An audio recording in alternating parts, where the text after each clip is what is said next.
The Ghost of Union Square by Falkirk Wheeler. Chapter 1. A Body in the Green Hollow. On the morning Councillor Douglas Fraser's body was found in Union Terrace Gardens, Aberdeen, woke up to horror and headlines. The mist clung low between the granite walls. A white breath pooled in the hollow where the gardens dropped away from Union Street. Traffic hummed overhead on the bridge, tires whispering over wet tarmac, while down below a police cordon glowed blue in the fog. Aaron McLeod stood at the railings, fingers curled around cold metal, watching uniforms move like ghosts among the trees. "Of all the places to die, you picked the one everyone's arguing about," she murmured. Her recorder was already in her pocket, phone in her other hand, eyes scanning for angles. Banners from last week's protest still zip-tied to the railings, damp and sagging. "Save our gardens, no to glass and steel." A paper placard, half-torn, flapped in the breeze, the words smudged.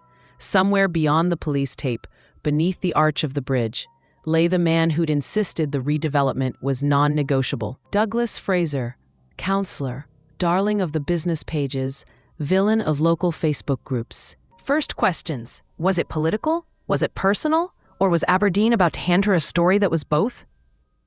A uniformed constable trudged up the steps from the lower path, exhaling steam into the cold air. Aaron recognized him, P.C. McLean, the one who'd once tried to move her on from filming drunk students outside Underground. "Morning, Constable. Busy?" "We're a bit occupied, Ms. McLeod." He glanced pointedly at the phone in her hand. "You'll need to stand back from the railings. Scene's still being secured." "I am back from the railings. Look." She lifted her hands, palms up. "No crime scene contamination. Just an upstanding member of the press, here to support our fine police force." He didn't smile. They rarely did first thing in the morning with a body on the grass. "All I can say is there's been a death. You'll get a press briefing when we do." "Is it Councillor Fraser?" The tiny flinch in his jaw was all the confirmation she needed. "Right. Any sign of foul play?" "I didn't say it was him, Miss McLeod." "No, but your face did. You might want to work on that before the cameras get here." He walked off, muttering something about reporters. Aaron let him go. She already had what she wanted for the opening line. Aberdeen Councillor Douglas Fraser was found dead in Union Terrace Gardens just after dawn this morning. She could almost hear the podcast intro music under her words, the soft pulse she used for urban mysteries. The series had started as a side project. Forgotten buildings, closed stations, lost rivers under the streets. It had grown into something with sponsors and download stats. People liked being told their city had secrets. Now, someone had died in the middle of one of those secrets. A gust of wind pushed the mist sideways. Through the gap, she saw the forensic tent down below. White, hunched, flanked by bright jackets. Beyond it, the gentle slope of the gardens, trees bare and black against the fog. And further still, barely visible, the railings along Rosemount Viaduct and the top of His Majesty's Theatre. Aberdeen's Granite Canyon, with a dead man at the bottom. Her phone buzzed. A message from her editor at the Evening Chronicle. Fraser confirmed. Possible heart attack? Get color from scene, quotes from protesters. Don't say murder, unless police do. Heart attack, convenient. Fraser was in his 50s, broad-shouldered, the sort of man who liked to be photographed in high-vis vests and hard hats, shoveling ceremonial piles of dirt, fit enough as far as she knew. He also had a long list of enemies, all of them currently in the process of organizing petitions, protests, and cutting memes. "Right," she muttered. "Time to talk to the neighbors." She left the railings, walking along Union Terrace towards the curved steps that led down into the gardens. 2 more officers blocked the way. "Ms. McLeod, I was wondering when you'd appear." D.I. Callum Reed was taller than she remembered from their last dance around a crime scene. Dark hair, a touch too long at the back, trench coat that had seen off more than one Aberdonian winter. He had the look of a man who'd transferred from somewhere bigger and still wasn't entirely sure about local press. "Inspector, I bring only curiosity and an audio recorder. Sadly, neither are admissible in court. You can't go down. Not yet. Off the record, then. Is it Fraser? And is he dead? Yes, and yes. He hesitated. Until we get the postmortem, the cause is unknown. That's all you're getting. ... Any truth in the rumor he was here meeting someone? Protester? Developer? Lobbyist? Where did you hear that? Oh, you know, the birds, the wind, Facebook comments under last night's council live stream. A muscle jumped in his cheek. There was something there then. Some sign Fraser's presence in the gardens at dawn wasn't entirely innocent. We're looking at all possibilities, including the possibility he was simply walking through. In a suit? At 5 a.m? Through a park he's trying to pave over? Reed didn't answer. He didn't have to. Silence was its own kind of confirmation. The shout floated up from below.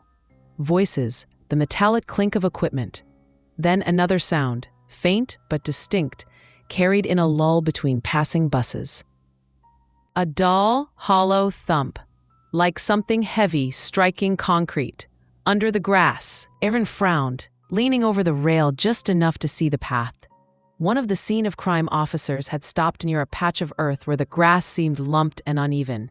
He was tapping his boot experimentally. Tell me you heard that. It's probably an old drain. Half the city's built on forgotten tunnels. Exactly, she said. Forgotten tunnels make great stories. He shot her a look that said he regretted the words the moment they left his mouth. Don't start, McLeod. No ghosts, no conspiracies. Not yet. You said not yet. I'm taking that as permission for later. She pressed her phone to her chest for a moment, feeling her heart beat against it. Beneath the mist and the neat council lawns, something had made that hollow sound, a hidden space, a gap where the ground should be solid. And a man who'd based his career on concrete and certainty was lying dead only a few meters away. If Aberdeen believed in ghosts, this was where they'd live. By mid-morning, the word murder would start trickling through the city, passed from mouth to mouth in cafes and offices and WhatsApp groups. But standing at the edge of the gardens, staring down into the white breath of the hollow, Erin felt another word take root. Haunted, she whispered. The mist swirled, and somewhere down among the trees, something thumped once more beneath the ground. Chapter 2. The Man Who Saw the Ghost. The hearth thickened as Erin left the upper railings and walked the long curve of Union Terrace towards the Rosemount end of the gardens. Morning traffic was beginning its daily thrum, buses grumbling past, tires slicing through wet streets. The city was waking, but the hollow below remained muted, like a breath held. Erin had one rule when chasing a story: talk to the people who saw things the police found inconvenient. And right now, that meant Thomas. If anyone saw the so-called ghost, it was him. She crossed the road, cutting behind His Majesty's Theatre and into a quiet service alley where bins stood like hunched giants. The smell of damp cardboard and recycled ale clung to the stones. Ahead, sheltered by the overhang of the theater's side entrance, sat a sleeping bag the color of old moss. Thomas Nowak was already awake. He was sitting upright, legs crossed, a flask cupped in both hands. His face was lined in that way city living carved into a person, half hardship, half stubborn survival. His eyes, pale and sharp, flicked up as Erin approached. Morning, Tamaz. Tea? Coffee, he corrected softly, accent thick but words clear. Everything is better with coffee. She handed him a steaming cup from the takeaway stall on Union Street. He sniffed it with suspicion, then accepted. I hear you were in the gardens last night. He paused, took a sip, blinked as if replaying something unpleasant. I was there. I told the police already. They don't listen. I will. There was someone. Not a person. Not exactly. He glanced toward the gardens, as if the mist itself might be listening. I saw a figure walking among the trees, tall, no face. It glowed, just a little, like moonlight on a knife. It moved too smooth, not like a drunk, not like a normal person. A reflection? A torch? A jacket with strips on it? No, this thing, it came up from the ground. Erin felt the chill before the words landed. The ground? I sleep near the gardens sometimes. I know the noises. Rats, pipes, leaves. But last night, something else. The earth moved. Then the figure climbed out from behind the north path. I hid behind the hedge near the benches. It didn't see me. He rubbed his fingers together nervously, the coffee warming them but not steadying them. There was someone else too, a man, suit. He was talking to someone I could not see.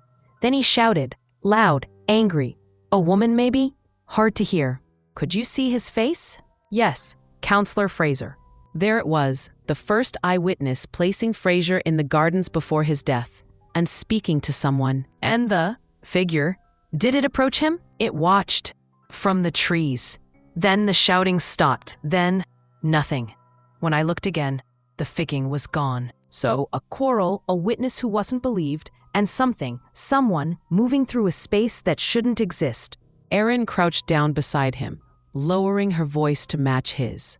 Tomasz, have you ever seen anyone use the old hatches in the gardens? The ones sealed off? Yes, a few times.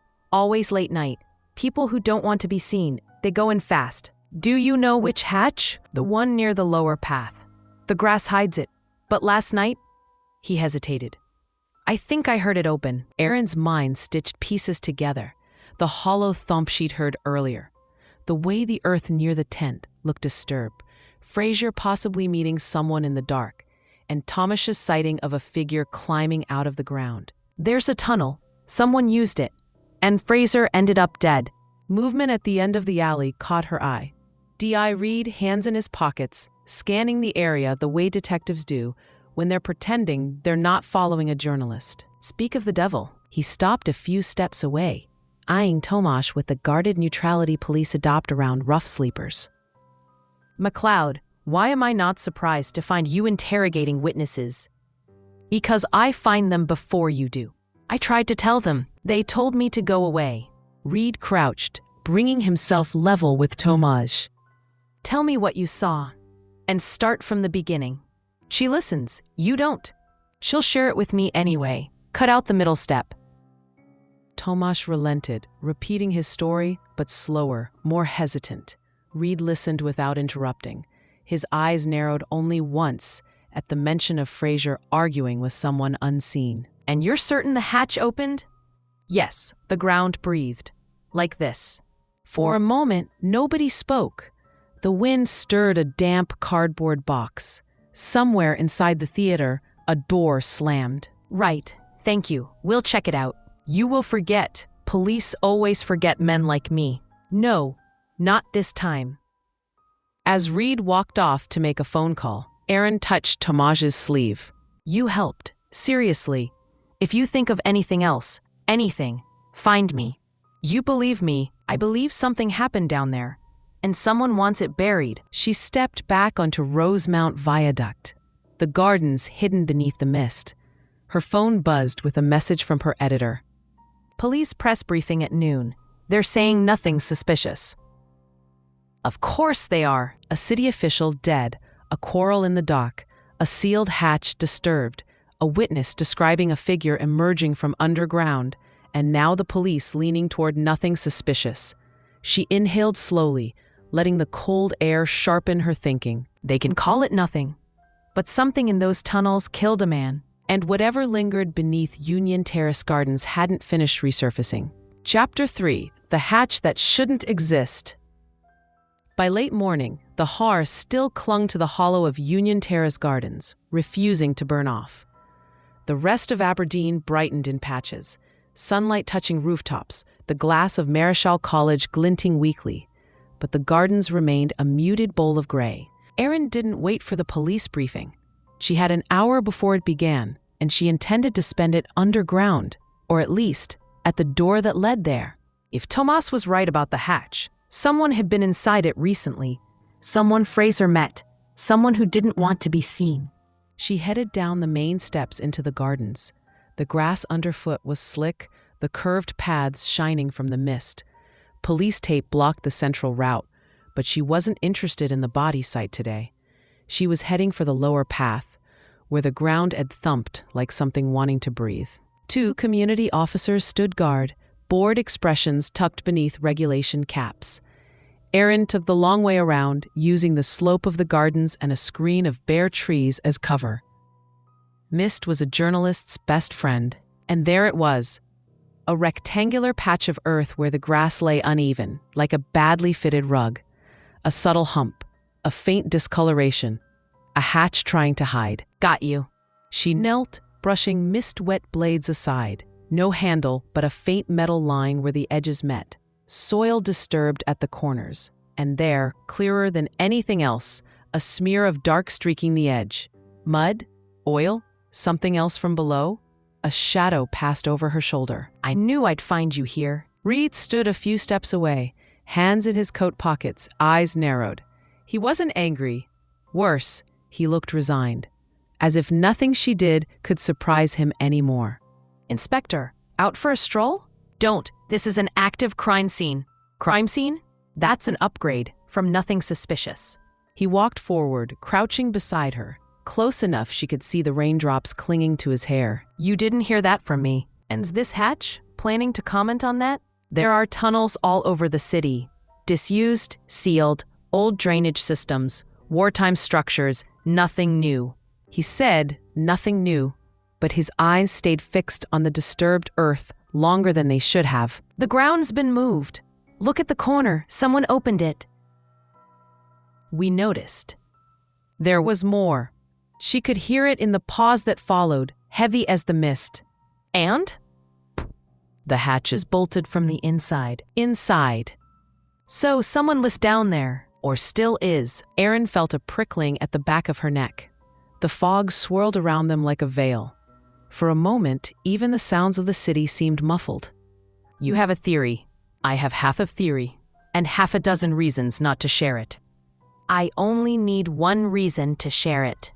Reed stood, brushing mist from his coat. You're not going down there, McLeod.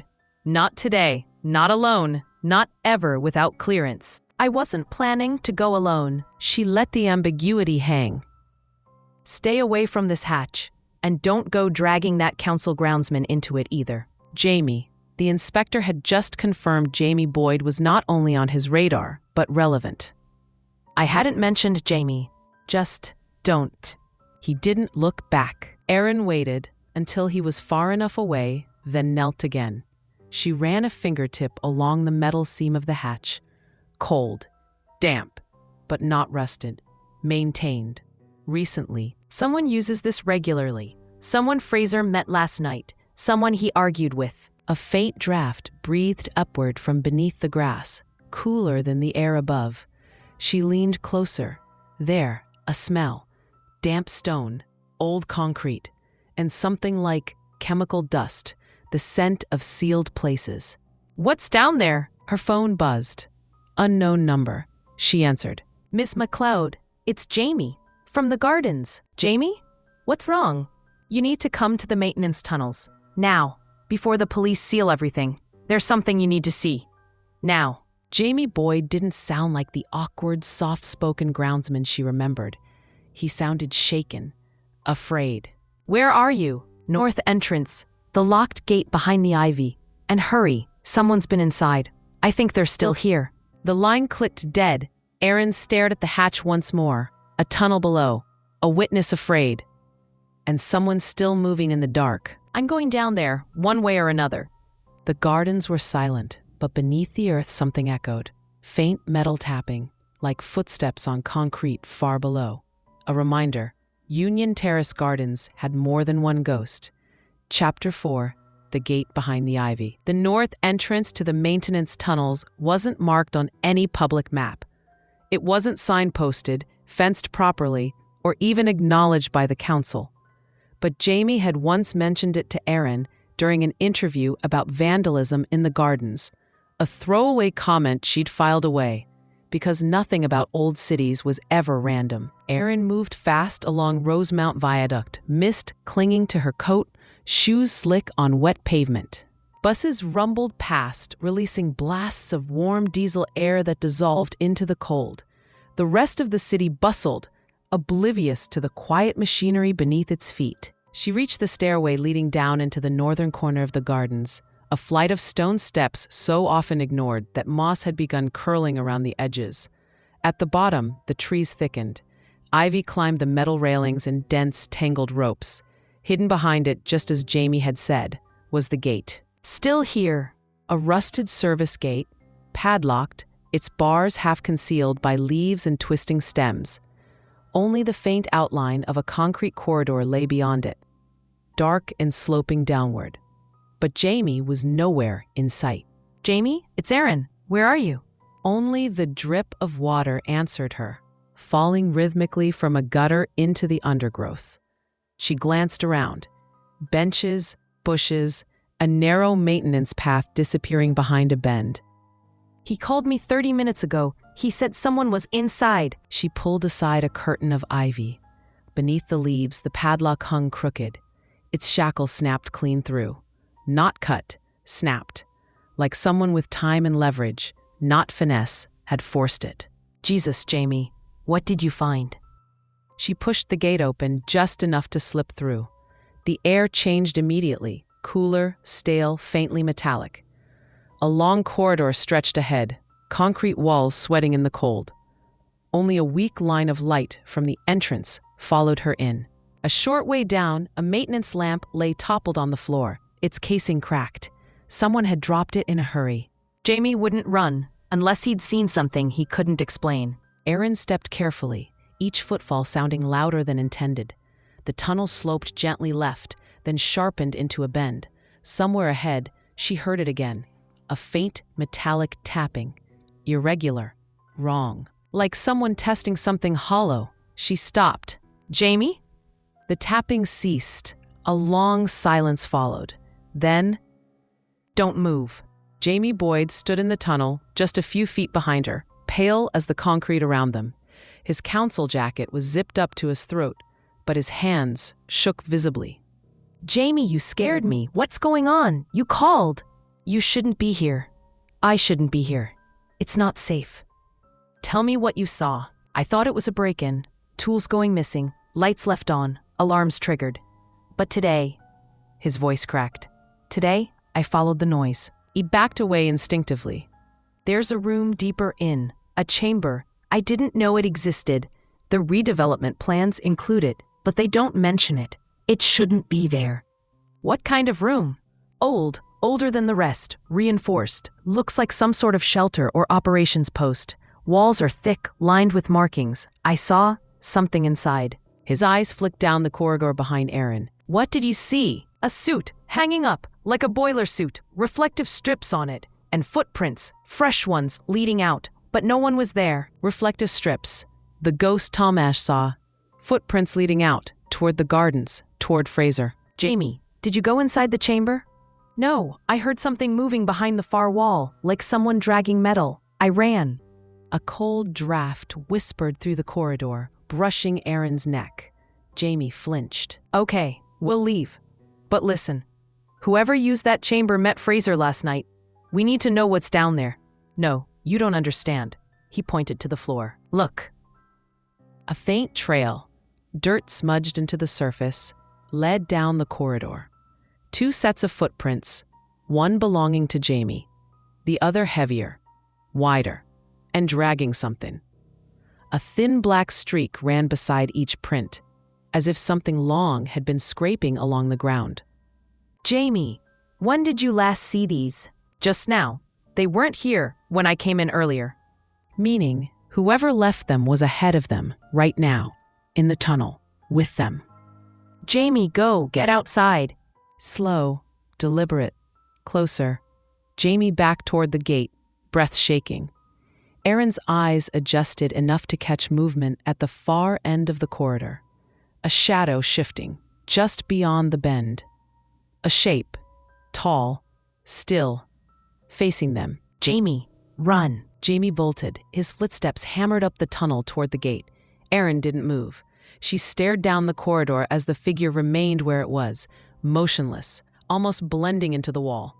Then it stepped back, not toward her, but into the darkness, as if passing through an unseen opening. Gone. Erin exhaled shakily and started backing away. The corridor seemed to tighten around her, the walls pressing in, the stale smell growing thicker. She reached the gate and slipped out into the cold air, just as Jamie yanked the ivy back into place. Jamie, talk to me. Who is down there? I don't know, but they're using the old tunnels. And Miss McLeod. Yes, they don't want anyone to find the chamber. Aaron looked back toward the gate, ivy settling into place like a wound trying to close, a figure moving underground, a chamber buried in city plans, footprints leading to Fraser's death. Someone wasn't just hiding. Someone was hunting. Chapter 5. The Meeting Nobody Admits to. Aberdeen Council headquarters at Marischal College always looked imposing, but today its spires felt sharper, the granite colder, the great facade looming like a judgment. Aaron stood on the steps, notebook tucked under one arm, watching counselors file in for the emergency briefing. They moved quickly, habs down, tight lips, pretending Fraser's death was a tragic surprise rather than a political earthquake. Someone in that building knows why he was in the gardens last night. Someone arranged the meeting, or ambushed it. She spotted the person she wanted, Morag Sinclair, the face of the Save Our Gardens campaign. Bright scarf, practical boots, and an air of stubborn dignity that made her a local hero to some, and a menace to others. Aaron intercepted her halfway up the steps. Morag, got a moment? Not really. I'm late for the briefing. It'll wait. This won't. Morag exhaled sharply, folding her arms. If this is about Fraser, I've already told the police. I wasn't anywhere near the gardens last night. I didn't say you were. Right. Well, I wasn't. Morag wasn't shaken by Fraser's death. She was irritated. That told Aaron plenty. Did you have a meeting planned with him? Off the record? Something not logged in the council calendar? He wouldn't meet me if his life depended on it. The phrase hung heavily between them. Morag noticed and winced. I didn't mean it like that. No? Because Tomasz Nowak says he heard Fraser arguing with a woman in the gardens before he died. Not fear, but calculation. Tomasz is a harmless man with a hard life, but he also drinks and hears things that aren't always there. You're quick to dismiss him. I'm quick because I was in a meeting with my core group all night. 12 witnesses. Would you like a list? Aaron raised a hand. I don't need names. What I need is honesty. Did Fraser contact you? Did he reach out? Even once? Just, yes. Finally. But not recently. 3 days ago. He asked to meet privately about a compromise. I refused. Why? Because I'm not stupid. He wanted to divide our movement, offer us scraps in exchange for shutting up. He underestimated us.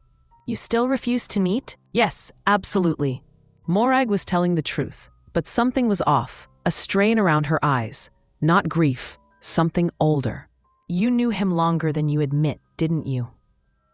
What are you implying? Your surname is Sinclair, and there was a Sinclair involved in the 1980s garden protest collapse, the one the council buried. More than anger now, pain, that before Aaron could press, the heavy glass doors swung open. Well, if it isn't Aberdeen's favorite troublemakers. Gavin Kell, the developer fronting the redevelopment, walked toward them with a smile that felt lacquered on. Sharp suit, expensive coat, confidence oozing like oil. Ms. McLeod, Morag, you two look deep in discussion. Planning to blame me for Fraser too? Give me time. Gavin enjoyed being disliked. It gave him something to push against. Mr. Kell, since you're here, mind answering a quick question? For you? Always. Did you meet Fraser last night? No. Unlike Fraser, I don't sneak through parks before dawn. I'm at home at 5 a.m, asleep like civilized people. He continued before she could challenge him. But for what it's worth, Fraser seemed nervous yesterday. Unusually so. I assumed it was because of the protest backlash, but now he spread his hands. Maybe there was something else going on. You're loving this. Morag, please. A man is dead. The moment hung between them. Cold, brittle. The council doors buzzed. Staff hurried inside. Briefing time. Miss McLeod, always a pleasure. Morag, try not to get arrested today. He was lying, not about everything, but about something. Morag pulled her scarf tighter. Don't let Gavin distract you. He's a vulture, but he didn't kill Fraser. He can't even climb a hillside without help. And who did? Someone who's been waiting years for payback. Someone with a very deep knowledge of those tunnels. Like?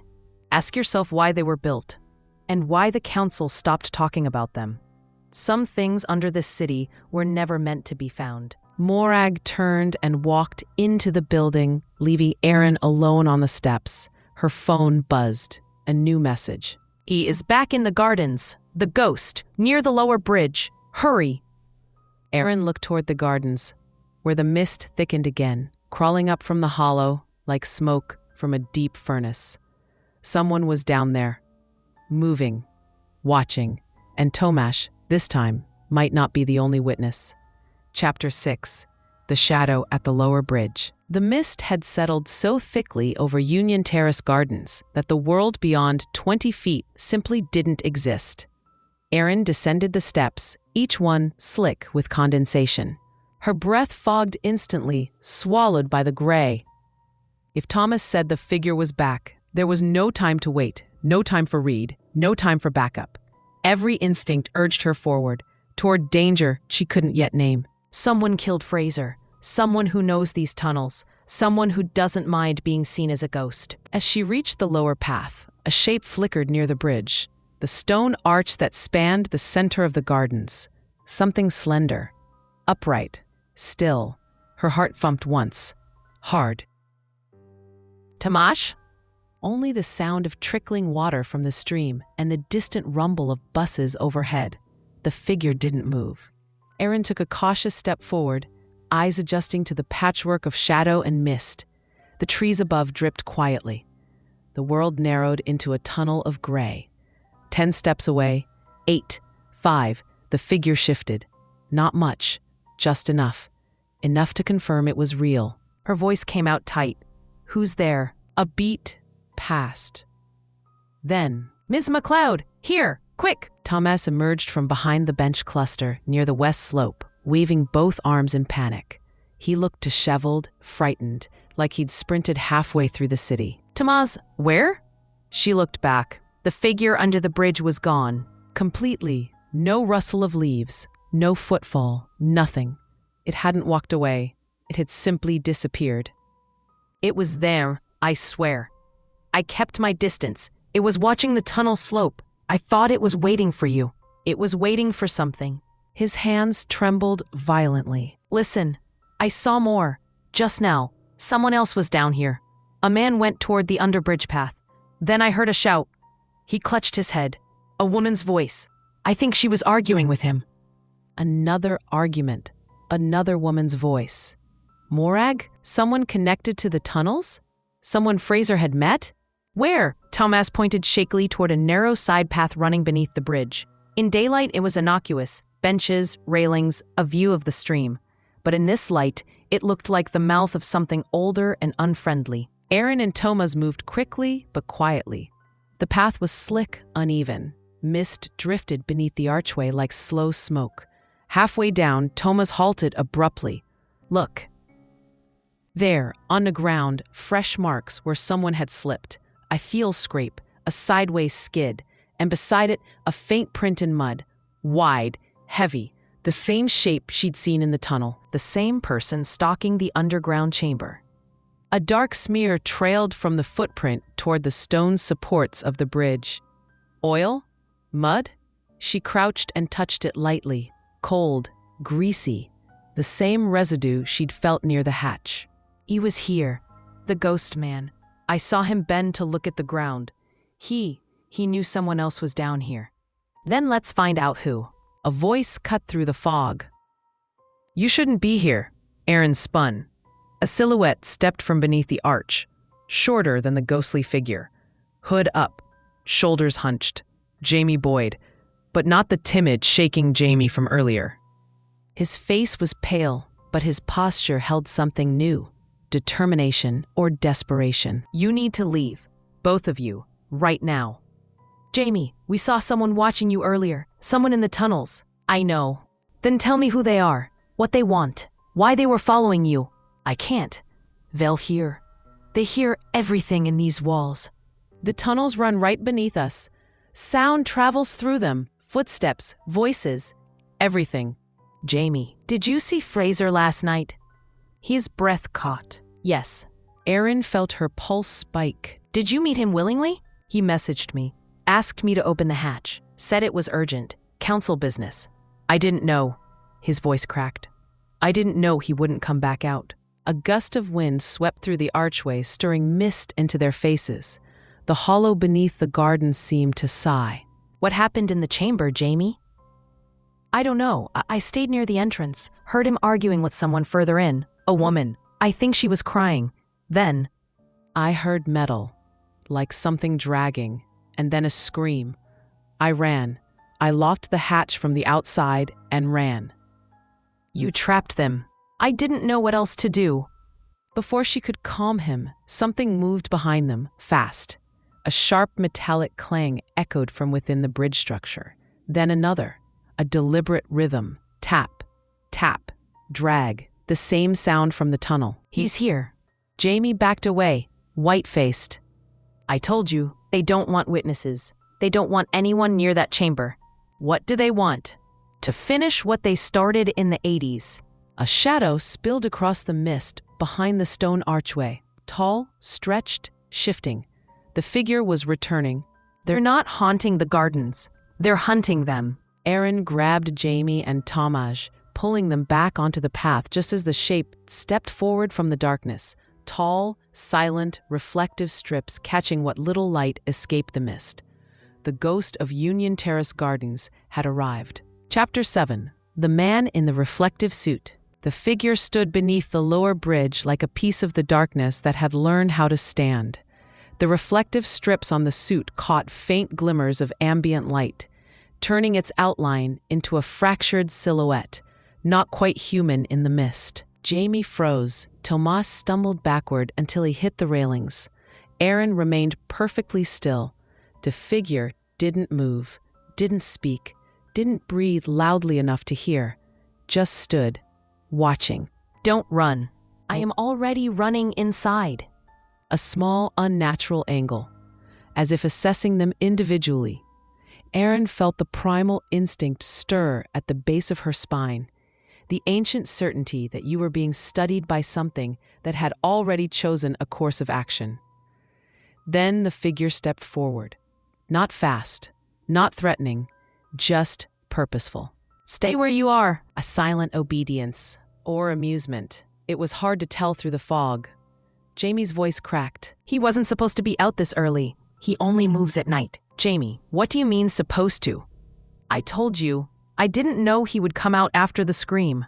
I thought I sealed the hatch properly. The suit wasn't clean anymore. Streaks of dark residue, the same oily substance she'd seen near the hatch, smeared the knees, the forearms, the chest. The figure's right glove dangled a thin piece of cloth. Gray, torn, a fragment of a suit jacket. Fraser's suit jacket. Oh God! Slowly, mechanically, as though each movement was painful or carefully measured. Then, a voice. But not from the figure, from behind it. Stop right there! A woman emerged from the darkness beyond the bridge, torch in hand. Morag Sinclair. But she wasn't dressed for council meetings this time. She wore dark waterproofs, boots caked in mud, a headlamp strapped around her forehead, switched off. She was breathing hard, like she'd run the length of the gardens. The reflective suit figure didn't react to her, which meant it wasn't with her. Morag? I told you people to stay away from these tunnels. You don't understand what's down there. For a moment, the four of them existed in a frozen tableau. Aaron and Tomash on one side, Morag on the other, the silent figure in the center, an unblinking sentinel. What is this? Who's that? Not here. Move. Now. Morag, tell me. He's not gonna hurt you. He's only reacting. Reacting to what? To sound. A sound trigger? Morag nods sharply. He'll follow loud noises. He's practically blind in that suit. So the head tilt, the hesitation, the strange pacing, not supernatural, not spectral. A person in a suit designed for low-light tunnel work. A person who could hear far better than they could see. But who? And why? The figure takes another step. Morag's voice cuts the air like a blade. Hey! It freezes again. Morag slowly reaches into her jacket pocket. Jamie whimpers. You brought it? Why would you bring it here? Because he'll follow this and not you. Inside, something rattled faintly when she moved it. A sonic lure, a device, something built to grab the suit wearer's attention. Morag, who is he? You don't want to know. I do. His name was Declan. Split-second silence. Not was. Is. Morag corrects herself. Declan Sinclair. The surname slams into her like a cold wave. Sinclair. The same as the protester who died in the 1980s tunnel collapse. The same as Morag. He's your family? My brother. Jamie shakes his head violently, as if rejecting the world. He died. Everyone said he died. The collapse killed him, they said. A lied. She holds the metal lure low, clicking a small switch. A soft, pulsing hum fills the air. The figure tilts its head again, this time toward Morag. Declan, it's okay. I'm here. Just come with me. Inside that mask, inside that reinforced, dirt-streaked shell, was a man the city believed dead for 40 years. A man Fraser might have met last night. A man who might still be capable of killing. Or a man used by someone else. Declan takes a slow, unsteady step toward Morag. But then, a new sound. From the tunnel entrance. Metal scraping.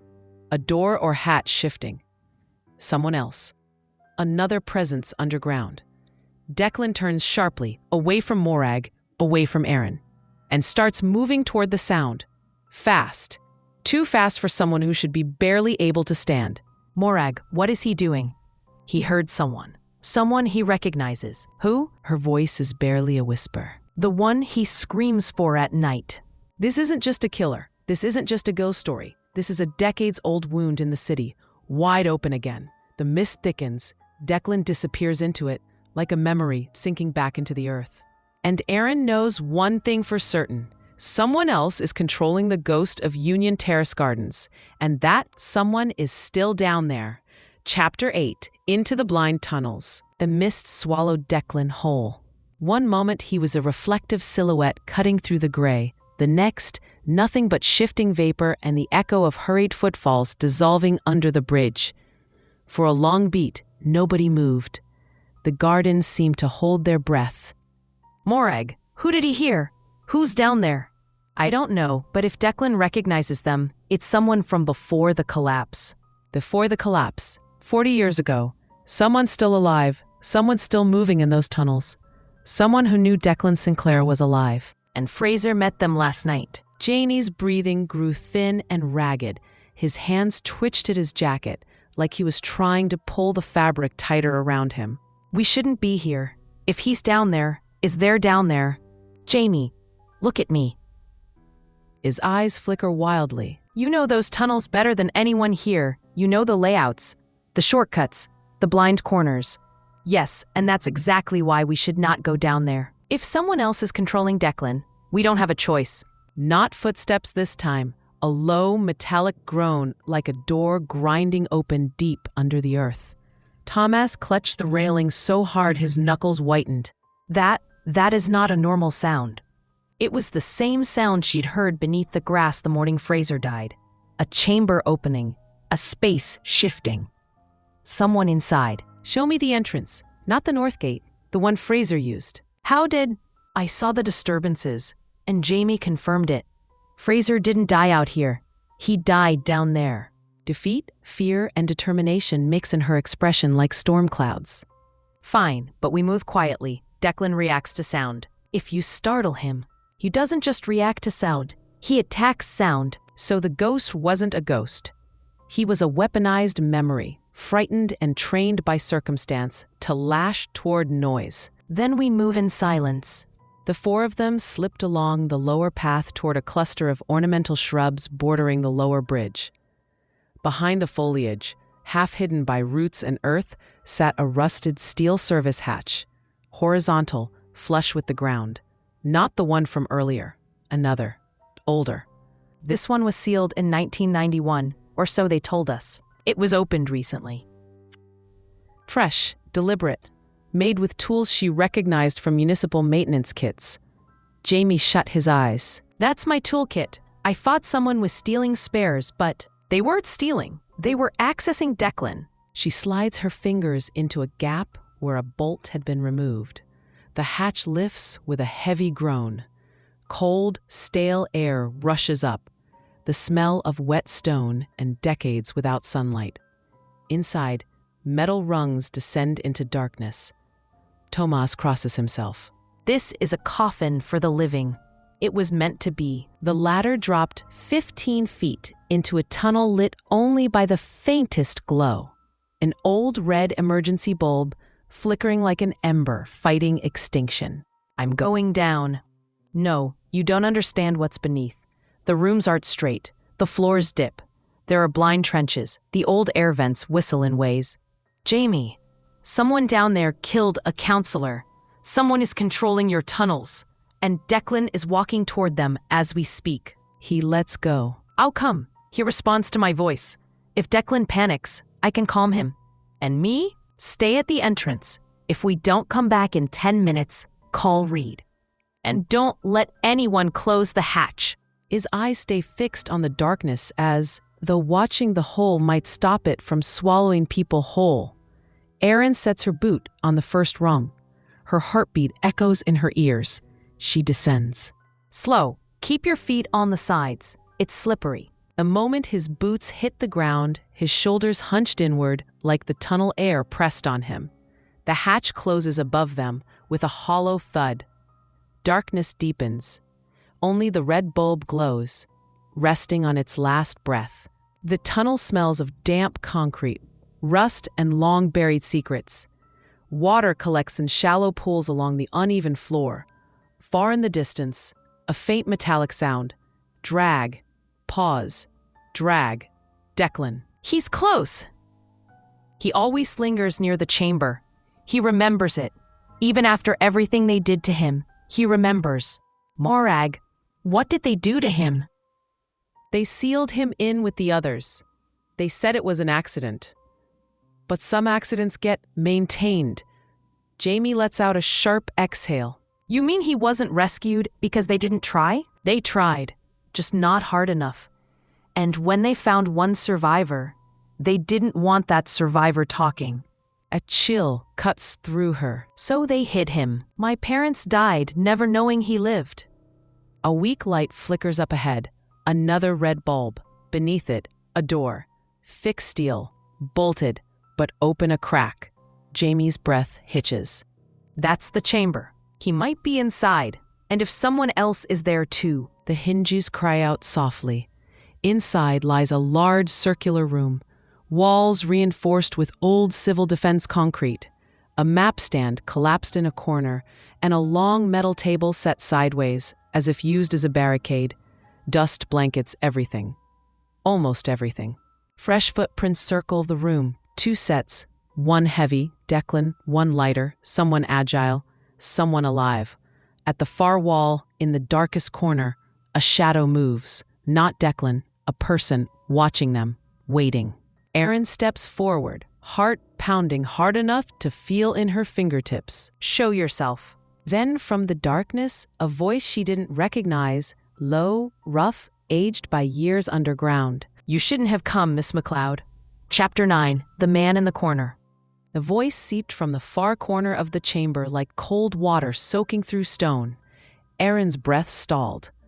Morag gripped the lure device tighter. Jamie flattened himself against the wall, trembling. The red emergency bulb flickered, throwing uneven shadows across the circular room. Step forward, slowly. The shadow didn't hesitate. It detached itself from the darkness and resolved into a human shape, a man, late 50s maybe. Rough beard, deep lines carved into his face like stone, worn by decades of pressure. He wasn't in a reflective suit. He wasn't trying to hide. He stood with the posture of someone who had stopped being afraid a long time ago. I told you not to come down here. Not the face, not the clothes, the voice. A voice she'd heard in old Aberdeen Council recordings. A voice tied to the collapse investigation. Orden Kerr. Even Morag's head snapped up. No, that's impossible. Alive. Very much alive. You were the safety officer during the tunnel collapse. You were blamed for the structural failure. You disappeared. I didn't disappear. I was removed. Removed by who? Ask her. Ask her family. What the hell are you talking about? You know exactly what I'm talking about. Your father was one of the counselors who signed off on the shutdown. The same man who ordered the tunnels sealed before we could get everyone out. Morag's face drains of color. Liar, your father had a choice. Admit the city cut corners or bury the evidence. So you were left down here for 4 days with Declan, with 2 others who didn't make it. Aaron feels the world tilt slightly. And after you got out, I camped out in these tunnels. I kept watch. I kept Declan alive. I kept the truth from being lost. Alive was a generous term. Declan wasn't living. He was surviving in a suit built to withstand the dark.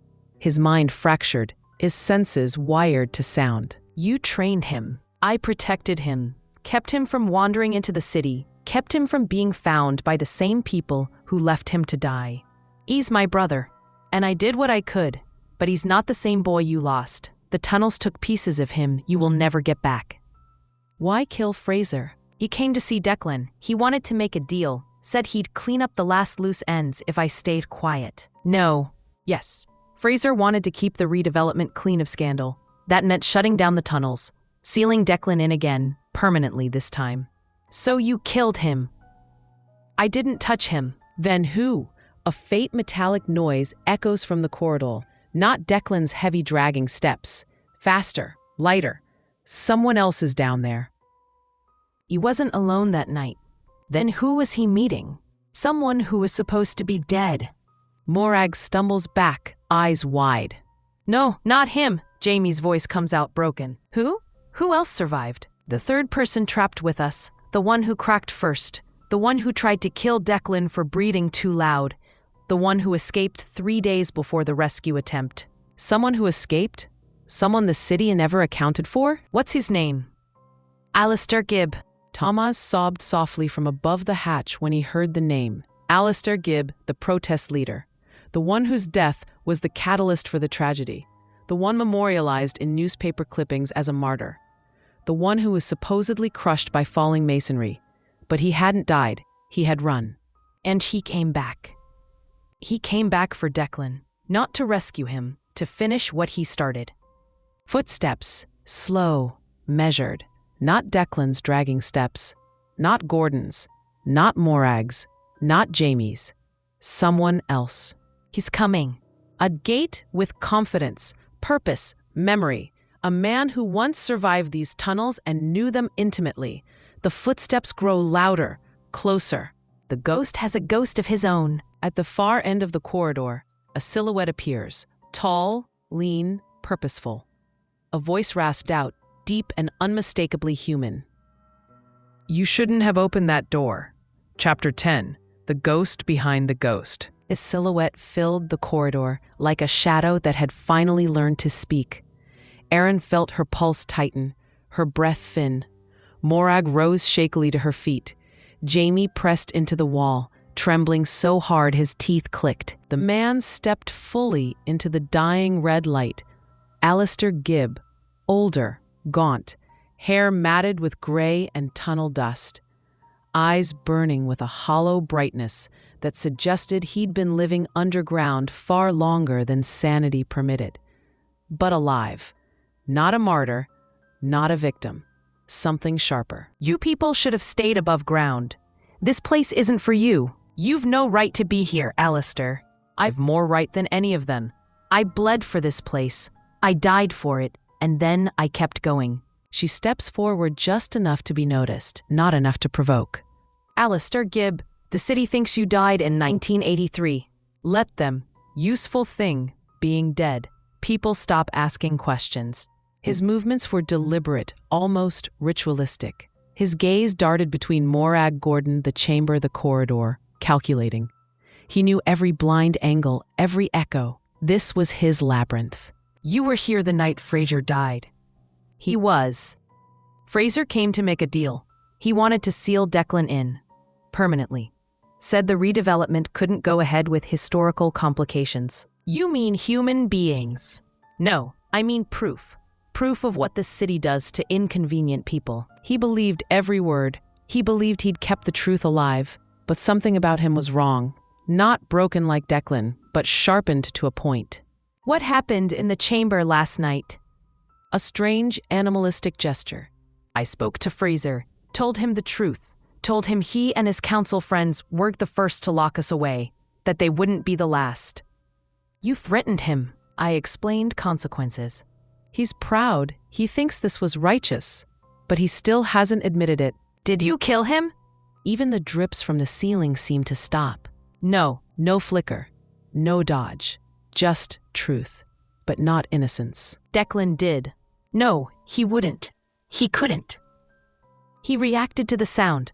Fraser shouted at him. Declan moved without thinking. He always does. You made him that way. I kept him alive. Her voice slices between them.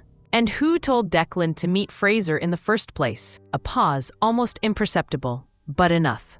You arranged the meeting. He's been using Declan, manipulating him. You monster. You don't understand what it's like down here. The darkness teaches you, forces you to see what people really are. Declan needed direction. He needed purpose. You used a traumatized man as a weapon, better than letting him rot like the council wanted. And better than letting the garden become another monument to lies. And why are you back now? I heard something. Someone. I followed him. Followed who? Declan. The chamber suddenly feels colder, quieter, hollow. Janie whispers the words everyone else is too afraid to say. He was right behind us. No dragging footsteps. No metallic scrape. No breath. Declan is gone. He must have doubled back. He never stops moving if he hears new sound. Then where is he now? Footprints. Fresh. Declan's wide, heavy prints lead around the far side of the chamber, toward an auxiliary tunnel Aaron hadn't noticed before. A narrow maintenance shaft with no light and no map reference. A perfect blind corner. A perfect hiding spot. And the footprints end there. Declan? Declan, sweetheart, come out, please. Then, a sudden, deafening clang from behind the steel door. Jamie screams. Morag flinches. Gordon steps forward instinctively. Aaron wheels around as something slams hard into the metal from outside. Not a fist, not a tool, a body. Declan's, trying to get in. He doesn't want me to leave. Declan wasn't reacting to sound anymore. He was reacting to people, to Alistair, to the man he'd survived with, to the man who had controlled every minute of his underground life. We need to move. If he breaks through that door, he won't. He doesn't break things. He's careful. Metal warps, bolts strain. Declan is stronger than Alistair ever believed. Out! Now! The chamber shakes as another impact rocks the steel door. Jamie grabs the rungs and scrambles up first, sobbing. Morag is next, lungs ripping air. Gordon hesitates, torn between retreat and decades of guilt. Aaron pushes him. Move! A single hollow thud, so heavy it vibrates the concrete beneath her boots. Declan Sinclair has found the door handle, and he is learning how to use it. Chapter 11, The Gardens in the Dark. Aaron climbed the ladder 2 rungs at a time, fingers slipping on damp metal. The stale tunnel air pressed against her back like a breath that didn't belong to her. Below, the chamber shuddered under another violent impact. Declan was learning the door. Above her, Jamie's boots clattered against the upper hatch frame. Morag was only seconds behind him, gasping between sharp breaths. Hurry! For God's sake, move! Her shoulders burned. Boots scraped. Every heartbeat counted. The hatch groaned as Jamie shoved it fully open, mist pouring in like smoke from a smothered fire. He fell backward onto the grass, coughing. Morag emerged next, dragging herself onto the wet slope. Aaron took the final rung in a single heave. Don't close it. Gordon's hand shot up. She grabbed his wrist and heaved until his boots cleared the hatch rim. Behind him, down in the tunnel, came the worst sound yet. A slow metallic turning. A handle, heavy, being twisted. Successfully. He's opened it. He's never opened it before. She expected it to be easy. A clean, heavy drop. It didn't drop. Something was pushing against it from below. A fist? A forearm? A shoulder? Whatever it was, it forced the hatch up half an inch before Erin threw her entire weight onto it. The metal was cold through her jeans. Declan, please stop. Erin kept holding the hatch. Kept holding because she didn't trust silence in this place. Jamie scrambled forward, fumbling with the broken padlock. We need something heavy, stones, tools, anything. No, that'll only make him hit it harder. He'll think we're calling him. He's following the strongest sound. Right now, that's us. But he knows my voice, she whispered. He always comes when I call. And you'll tear this hatch off its hinges if he thinks you're in danger. The ground beneath them thumped once. Not violent, not frantic, but intentional. Declan was standing directly under the hatch, listening. Tomas, who had remained near the shrubs during the descent, ran toward them. What did you do? The hatch was shaking. People heard it from the street. Quiet. You want him breaking through? The gardens suddenly felt enormous and claustrophobic all at once. Mist swirling through tree trunks, bridges glowing faintly overhead, the city distant and uncaring. Erin forced herself to breathe steadily. We need to move away from this spot. Slowly, no sudden sounds. And if he gets out, he'll follow the loudest thing he hears. And the gardens echo. If we're quiet enough, he might go the other way. The hatch lay closed beneath her. The metal was still, but warmth bled through. Body heat from below. Declan was right there, watching through the dark, waiting. Spread out, soft steps. Head for the lower path. Slowly, breathing shallow. Shoes touching grass with deliberate caution. Morag stuck close to Erin, tears streaking her face silently. I don't want him hurt. I just want him out of this hell. We're not here to hurt him, but someone is manipulating him. Fraser wasn't just an accident. Alistair always believed Declan was a weapon waiting to be sharpened. And what do you believe? He's a victim, just like the rest of us. They reached the lower path, the stone underbridge looming ahead like the mouth of an ancient creature. Streetlights gleamed through the haze. The world felt suspended. Behind them, a sound. Soft. A scrape. Metal on stone. Then a faint click. Jamie froze mid-step. That was the hatch bolt. He's opened it. No, Declan, please. Morag, don't call him. Don't let him lock onto your voice. A shape emerged. Slow, tall, swaying slightly as it adjusted to the open air. Declan Sinclair, still wearing the reflective suit, still dragging a streak of oil-stained cloth. A piece of Fraser's jacket tied around one wrist, like a memory he couldn't let go. His head turned toward the smallest sound, Tomas's shoe scraping stone, and he took a heavy step forward, not running, not attacking, searching, like a child calling out with his body instead of words. Declan! Don't. Declan's head snapped toward them, toward her. His entire body reoriented like a compass needle struck by a magnetic field. He started walking, fast, heavy, purposeful. Jamie stumbled backward. He's coming straight for us. He thinks Morag is in danger. He's coming to protect her. If he reached them, someone would be hurt. Not because he wanted to, because the world had taught him that sound equals threat. Morag was trembling, torn between terror and love. Declan, please stop. Declan walked faster. Erin stepped forward. Declan, over here! He corrected course, turning toward her voice. Morag gasped. He's following you. He wasn't following her. He was following the sound she made, the controlled, predictable sound.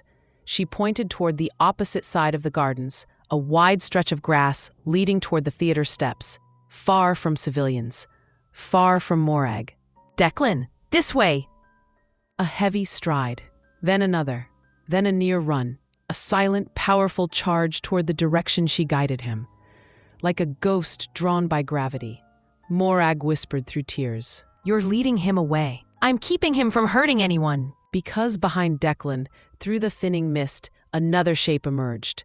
Alistair Gibb, following the ghost he created. And this time, he wasn't hiding. He sprinted after Declan with terrifying purpose. Declan! Come back! Dead still. Morag gasped. Jamie stumbled. Gordon swore again. Aaron felt the world pivot on a knife edge. Declan doesn't need a lure. He doesn't need Morag. He responds to the voice he knows best, Alistair's. Good lad, now come to me. Slowly, obediently, a loyal ghost, following the wrong master. Gordon whispered the truth. He's taking him underground again. Aaron felt cold certainty in her chest. If Alistair got Declan back into the tunnels, none of them would ever see either man alive again. Chapter 12, The Descent Toward Nowhere. Declan turned toward Alistair the way metal turns toward a magnet, helplessly, instinctively, pulled by a force older than reason. The gardens held their breath. Mist curled around Declan's reflective strips, making him glow faintly like a figure emerging from smoke. Alistair stood 20 feet away, panting, eyes wild with triumph and desperation. That's it, good lad. Come on now. We're going home. Jamie let out a broken whimper. Morag's hand flew to her mouth. Gordon swore under his breath, a strangled, hopeless sound. We can't let him take Declan back underground. If he does, we lose them both, and the truth dies with them. He's my brother. I can't let him vanish again. He moved with purpose now. No stumbling, no fear. This was a man who had lived 4 decades in the shadows and believed the shadows belonged to him. Declan took another step toward him. Declan! Not a turn, a flinch. A crack in the conditioning. Morag seized it. Declan, sweetheart, look at me. Hope flickered, but Alistair reacted instantly. No, ignore her. You listen to me. A child caught between 2 parents, one loved, one feared. Aaron saw it clearly now. Declan wasn't dangerous by nature. He had been shaped, pushed, guided, manipulated until he moved like a weapon. He doesn't understand violence. He understands direction. A dangerous move. Again, he's not going with you. Even the traffic above seemed to hush. Declan took one heavy step toward Aaron instead of Alistair. Alistair's face contorted, not in fury, but something worse. Fear. Fear of losing control. Declan, stop! Aaron's lungs froze. Morag's breath hitched.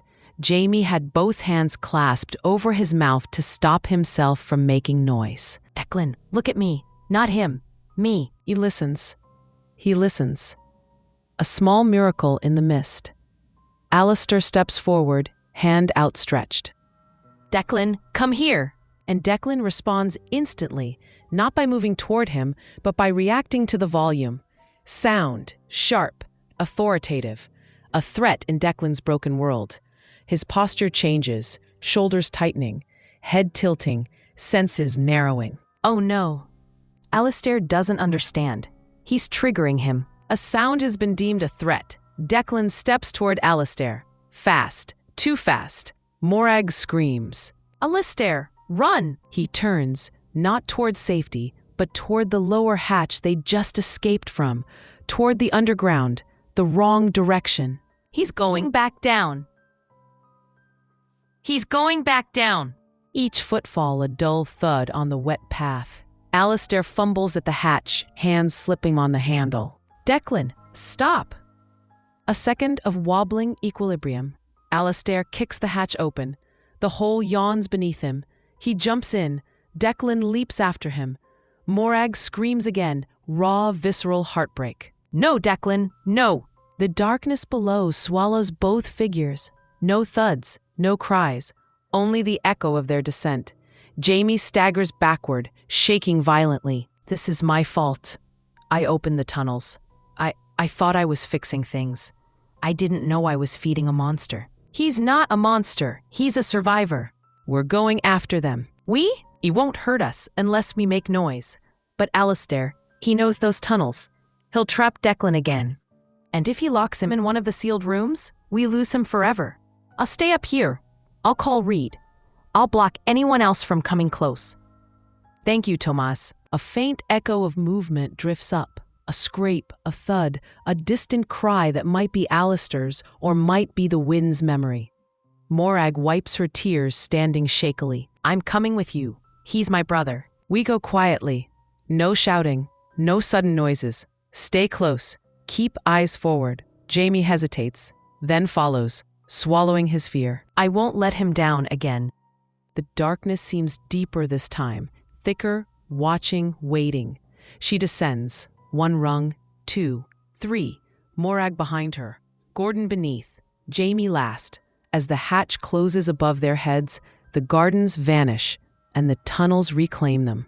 Ahead, faint echoes ripple through the labyrinth.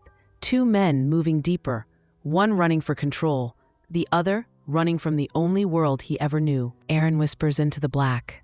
Declan, hold on. We're coming. And the tunnels answer with a distant metallic cry. Chapter 13, What the Tunnels Remember. The ladder shook beneath their weight, each rung creaking with cold, damp protest. The deeper they descended, the more the world above shrank into a memory. The mist, the gardens, the faint glow of streetlights gone, replaced by the claustrophobic press of Aberdeen's underground. Aaron's boots met the flooded concrete floor with a soft splash. Morag landed beside her, breathing hard. Jamie descended shakily, followed by Gordon.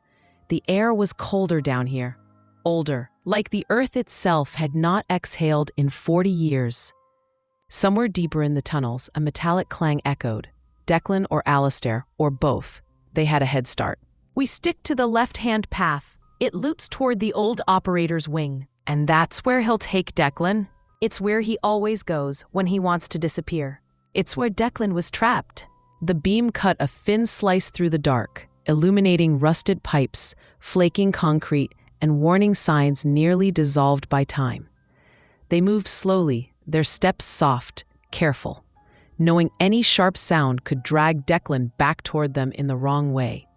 Up ahead, the corridor narrowed. Jamie froze. Wait! Listen! A faint drip, a hiss of distant pipes. Then, a dragging sound. Not frantic, not aggressive. Slow, deliberate. Declan's suit scraping along the wall. He's tired. He only drags the suit when he's struggling, or when Alistair is forcing him to keep moving. Let's go. Deeper into the maze. The tunnel widened unexpectedly into a sloping chamber where the ceiling curved like a giant ribcage. Old floodlights, long dead, hung from the beams like broken teeth. The floor dipped into ankle-deep water that rippled as they passed. Declan, can you hear me? Careful, don't call too loud. She lowers her voice to a careful murmur. We're close. We're here to help you. Not words, a dull impact. Metal against metal. Jamie winces. That's the auxiliary gate. It leads to the lower collapse site, and that's where Alistair is taking him. He's recreating it. He's taking Declan back to the place he never escaped. He was always obsessed with that night. Obsessed with rewriting it. Alistair hadn't survived the collapse. He'd been formed by it. The gate. They rounded a corner and saw it. A rusted steel gate set into the wall, hanging half off its track. Fresh scrape marks scarred the frame. Declan-sized marks. He forced it open. Or Alistair made him. He's hurting him. We're stopping this, now. The air grows colder, sinking into their skin. Ahead lies a long, sloped corridor. One side collapsed decades ago, rubble frozen like a wave mid-crash. Torches flicker in the distance. Not theirs. Someone else brought them. He set up lights. Alistair planned this. This wasn't madness. It wasn't improvisation. Alistair Gibb had been preparing for this confrontation for years, the collapse site. They reach a huge cavern made of broken concrete and bent steel, the heart of the old disaster. Everything smells of wet stone and old injuries. The remnants of handwritten markings still cling to one wall. Faded names, tally marks, desperate words left by trapped men. Morag touches them with trembling fingers. These were Declan's. All of ours. There. Footprints. Wide, heavy prints, leading toward a narrow crevice between 2 fallen beams, the only open passage deeper in. And beside them, lighter, sharper footprints. Alistair's. They've gone through. So do we. The metal scrapes Aaron's back. Morag bites back a whimper as her coat tears. Jamie trembles as the space tightens around him. Then they break through into a smaller chamber. Dim light flickers. Two shapes stand in the middle of it. Declan, shaking, hunched, exhausted, his reflective suit dented from impacts. Alistair, one hand on his shoulder, the other gripping a crowbar. He turns when he hears them. I knew you'd follow. Her voice cracks open. Declan, please look at me. You don't have to stay here. You're not trapped anymore. Not fully, just enough. Enough for Morag to see his eyes through the cracked visor. Damaged? Yes, but still human. Still her brother. But Alistair tightens his grip. He's not leaving. He stays with me. You don't own him. I'm the only one who kept him alive. You used him. I saved him. He stumbles backward, bumping into the steel wall. His breathing grows loud, panicked, confused. Jamie panics. He's reacting to the noise. We have to calm him. Declan, it's okay. You're safe. You're not alone. Declan, sweetheart, we're here. Declan is listening, not to him, but to them. No. Declan, come to me. Declan reacts like he's been struck. He lurches forward, toward the loudest sound, toward Alistair, but not in obedience. In fear, Alistair stumbles back. Declan, stop. Stop. A reflex, a response to noise, a conditioned reaction.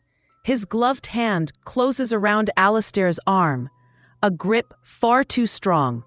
Alistair screams. Aaron, Morag, do something. Her torch trembling in her hand, her mind racing. Declan, here! Declan releases Alistair and spins toward Aaron, the steady, predictable sound pulling him like gravity. Alistair collapses to the floor, gasping. Morag reaches toward her brother, tears flooding her face. Come home, Declan. Please come home. Another. Then, a voice behind them. Nobody moves. D.I. Reed, armed, pale, eyes wide at the sight of the reflective suit, the collapsed chamber, the decades of secrets exposed. Step away from him, all of you. Declan freezes. Alistair stares up, horror dawning. Gordon whispers the only truth that matters. A gunshot will sound like a bomb to him. And Declan Sinclair, the ghost of Union Terrace Gardens, is standing one trigger pull away from catastrophe. Chapter 14. The sound that could shatter him. The gun looked impossibly bright in the dim chamber, a hard shape pressed into the trembling air. D.I. Reed stood at the narrow entrance, breath quick, weapon raised but wavering, not out of inexperience, but out of the dawning horror of where he was and who stood before him. Declan Sinclair, glowing faintly in his battered reflective suit, stood motionless, frozen by the presence of something louder, sharper, more dangerous than anything in his world. A gunshot. A single blast would rip through the tunnels like a shockwave. It would break him. Aaron stepped forward before fear could glue her in place. Reed, lower the gun. McLeod, step aside. I don't know what that man is capable of. If you fire, you'll kill all of us. He's not a threat. He's terrified. Sweat beads at his temple, not from exertion, from the enormity of what he's seeing, from the realization that every assumption he brought into this chamber is wrong. He just attacked a civilian. He grabbed me. He nearly ripped my arm off. Because you shouted. You're the one he reacts to. Reed blinks, absorbing that, disbelieving it, but not dismissing it. He's sound-triggered. He's been conditioned to defend himself from loud, sharp noises. You fire that gun, Reed, he'll charge blindly, and he'll tear every one of us down trying to stop the pain. Just an inch, a subtle movement, but Reed sees it. His finger curls tighter on the trigger. Stop! You're scaring him. The slightest tremor runs through the suit, a flinch at the noise. Aaron steps forward again. She raises both hands, palms out. Declan, it's okay. You're safe. Reed swallows. McLeod, what is he? A victim you almost shot. He lowers the gun maybe half an inch. Not enough, but a start. Reed, we need quiet. We need calm. We need you to trust us. I can't let an unstable man leave these tunnels. End. He's not leaving. He's going home. Morag moves beside Aaron, her hands trembling. Please, look at me. His cracked visor reflects Morag's face, pale, tear-streaked, desperate. He takes a step toward her. Reed tenses, gun rising again. Reed! Erin whips her head toward Reed. If you raise that gun again, you will kill us. There's no scenario where you walk out of here. He's a good officer, a rational one, but he's standing underground with a traumatized man who looks like a ghost wearing armor. I don't want anyone hurt. It's not that I'm crazy. Then lower the gun. Long, heavy, holding the entire chamber in its grip.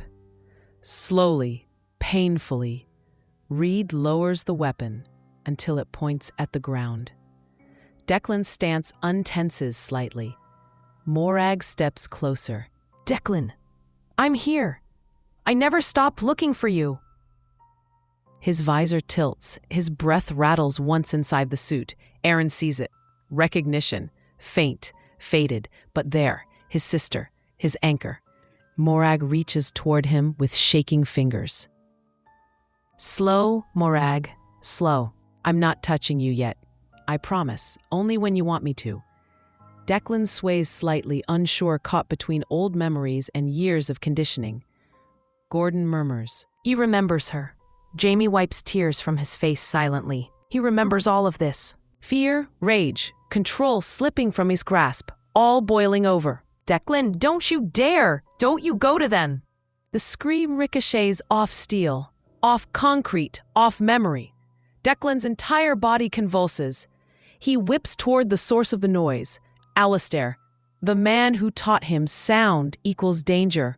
Morag cries out. No.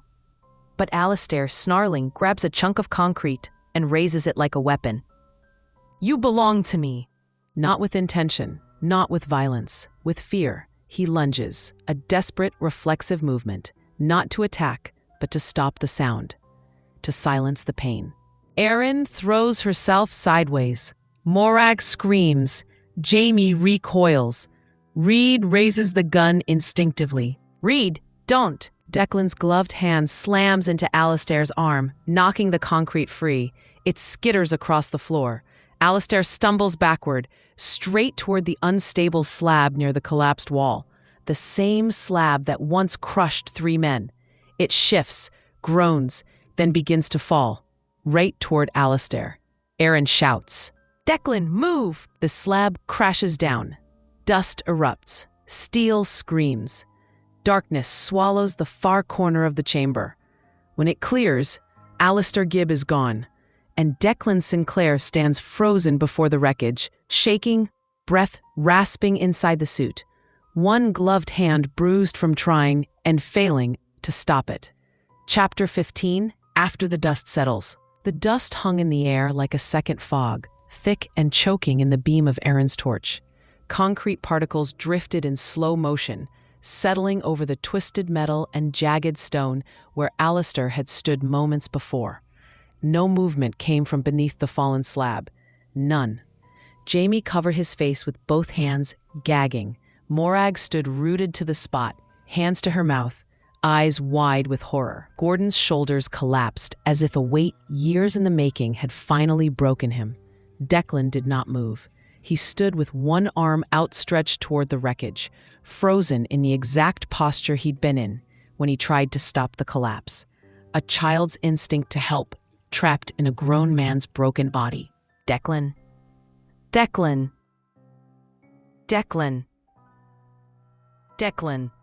Declan. Declan. Declan. Declan. Declan. Carefully, slowly. No sudden sounds, her boots crunch lightly over broken stone. Declan flinches, a small pained recoil, as if the world itself had become too loud. Morag found her voice, thin and trembling. He didn't mean to hurt him. He never meant to hurt anyone. He reacted. The noise. Alistair screaming. Any man would have flinched. He was shaking, not out of rage, exhaustion, trauma. The overwhelm of sound, motion, memory, and terror. She raised her hands slowly, palms open. Declan, it's over. You don't have to run. You don't have to follow anyone's voice anymore. A small, wounded animal sound escapes him. Not a word, not a cry, but a noise that carries decades of hurt inside it. Morag inches forward. It's me, Morag, your sister. You're not trapped anymore. You're not locked in the dark. Slow, hesitant, but not afraid. This time he takes a step, then another. The suit scrapes softly. Morag stops breathing altogether as he closes the space between them. His visor reflects her trembling face. Her hands hover in the air. Shaking, terrified she'll frighten him, terrified she won't. Declan, can I touch you? Declan tilts his helmet a fraction, a gesture barely there, but enough. Permission. Morag sobs and reaches out, placing both hands on the sides of his helmet, gentle, cradling him like something precious. Declan leans forward, pressing his forehead to hers, visor or not. A broken embrace. 40 years stolen. 40 years reclaimed in a second. Jamie breaks down completely. He remembered her. He really remembered her. Of course he did. The mood shifts. Everyone step back. The area near the collapse is unstable. Erin looks at him sharply. Her heart is still in the moment with Declan and Morag, but reality intrudes. The chamber is cracked, groaning, dangerous. We move carefully, no loud sounds, and no sudden movements around Declan. Understood. He's changed. The gun is holstered. His eyes are softer, guilt crowding the edges of his expression. Reed clears his throat. MacLeod, I'm sorry. I didn't understand. None of us did. Morag gently guides Declan toward the clearer ground. He moves slowly, like a man learning to walk again. His hand brushes the wall for balance. Then something catches Erin's eye. A metal door, half buried in rubble. Old, reinforced. What's that? That was sealed after the collapse. We were told it led nowhere. You were lied to. Vents. Bolts. A faint stale draft slipping through the edges. Jamie kneels beside her, wiping dust from the surface. This door wasn't meant to be found. Morag looks up sharply, still holding Declan's arm. Why? What's behind it? Erin shines her torch on the rusted plate above the handle. The words are almost gone, but not enough. Auxiliary bunker. Restricted. That's where the bodies were supposed to be. A fresh chill ripples through the room. You mean the ones they claimed to recover? They never did recover them. Are you telling me there are human remains in there? And records and evidence the council buried. Morag presses a hand to her mouth. This is what Fraser was trying to cover. She feels the shape of the truth now, the full truth like a cold weight pressing from the walls themselves. This wasn't just negligence. This was decades of lies stitched into the city's foundation. Evidence sealed away, survivors hidden, tragedy rewritten. The reflective suit, the conditioning, the tunnels, all built on secrets stacked so deeply the surface was bound to crack. Declan reaches toward the door, his glove trembling, as if remembering. Jamie shakes his head. No, not again. Please, don't make him remember that place. He already does. This door is the truth. If we don't open it, the city will bury this again. Morag wipes her tears, resolve hardening. Then open it. And grips the wheel handle of the auxiliary bunker. It's stiff, cold, unmoved in decades. She forces it. Metal screams. Dust rains down. Reed raises a hand to shield his eyes. Gordon's breath catches in his throat. And behind her, Declan lets out a tiny, soft sound. Not pain, not fear, something closer to relief. The wheel turns, the lock cracks, the bunker groans open. And what lies inside changes everything. Chapter 16. The room that should have stayed sealed.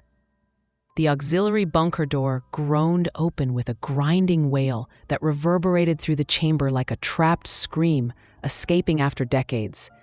Dust billowed outward in a thick wave, swallowing the beam of Erin's torch and coating her throat with the stale, metallic taste of old air. The smell was the first thing that hit them. Not rot, that had faded long ago, but a dense, dry mustiness, like old paper sealed inside a coffin. Erin stepped inside first. She felt the temperature dip as, though the room had been holding its cold, tightly for 40 years. Morag followed, one hand clutching Declan's arm gently, guiding him. Reed and Gordon stayed close. Jamie hesitated at the threshold, then forced himself across it. Torch beams swept across the darkness, revealing everything. Metal bunk frames lined the left wall, collapsed and rested. A narrow desk sat crooked near the center. Papers fused together with damp. A map board hung askew, its surface blistered and peeling. And on the right, 3 heavy, sealed body bags, black, thick, marked with old yellow tags as brittle as leaves. Morag stopped breathing. These are the men who died. The ones they told us were recovered. Her torch beam catches something on the floor beneath it, a notebook. Soggy, warped but intact enough to read the label. Declan Sinclair, personal log, 1983. Morag shudders violently. Jamie clasps both hands over his mouth. He kept a diary. We all did. They told us to. Said if anything happened, they'd know where to find us. We believed them. The first page breaks apart at her touch, but deeper in, pages survive. Scrawled handwriting, shaky lines, sentences trailing off mid-thought. But one line repeats across multiple pages, again and again, ink pressed so hard it almost tore the paper. They're not coming. Morag makes a small wounded sound, half sob, half breath. He knew they weren't coming. 5 entries down, a different handwriting, sharper, neater. Jamie whispers hoarsely. That's Alistair's. A short message, written without hesitation. We have one chance to survive. Not all of us will make it. Gordon closes his eyes, jaw trembling. He wanted to ration air. He said Declan breathed too loudly. He wasn't right after the roof came down. A third handwriting appears, barely legible, scratched like claws. Let him stop breathing, then we live. Morag flinches backward in horror. No! No! That was Alistair at his worst. He snapped. He saw Declan as the reason we'd die. Jamie's voice cracks. You tried to kill him, even down here. He stands very still, facing the bags, facing the diary, facing the remnants of the world that forged him. His visor drops toward the pages as though his body remembers the shape of those words even if his mind cannot. Morag touches his arm gently. You survived. You survived all of this. A tiny inhale, a tremble, not confusion, recognition, pain. He remembers more than he shows. He notices something else, tucked behind the desk, under a fallen beam. A metal case, government issue, locked, sealed with lead. What the hell is that? Records, all the collapse logs, the missing tapes, the intake sheets, everything Fraser wanted, buried. So this is what he died for. He pries the case open with a grunt and his pocket knife. Inside, reels of tape, cassette logs, photos, blueprints, a binder thick with typed reports that contradict every official statement the council ever made. Jamie's hands shake violently. There's enough in there to bring down half the city government. And enough to give the Sinclair family the truth they were denied. You hear that? We're going to clear your name, all of you. Declan's breathing softens, a slow, trembling exhale. Then the bunker lights flicker, all at once, then go out, total darkness. Someone gasps. Jamie stumbles. Morag clutches Declan. Gordon curses under his breath. Reed's voice snaps through the black. Everyone stay still. Nobody move. It's just the emergency bulb dying. The power's decades old. Torches on. Beams click on one by one, cutting ragged holes in the dark. Then Erin notices something that sends ice through her veins. The dust in the corridor is disturbed. Not recently, not subtly. Recently enough that it wasn't like this when they entered. Footprints, fresh ones, not theirs, leading away from the bunker door. Someone else was down here. Who? Toward the direction Alistair had been heading before the collapse, toward the far, forgotten east access. The footprints vanish into the dark. Jamie whispers the thing Erin already knows. Then Alistair didn't come alone. And whoever he brought is still down here, watching, waiting, hidden in the maze beneath Aberdeen. Chapter 17, The Second Shadow. The corridor outside the bunker swallowed the torchlight like a throat. Dust still floated lazily in the beam, displaced only moments ago, disturbed by footsteps that did not belong to any of them. Fresh footprints, leading away. Erin's pulse hammered in her ears. Morag pressed close to Declan, her hand gripping the sleeve of his reflective suit as though he might vanish again into the dark at any moment.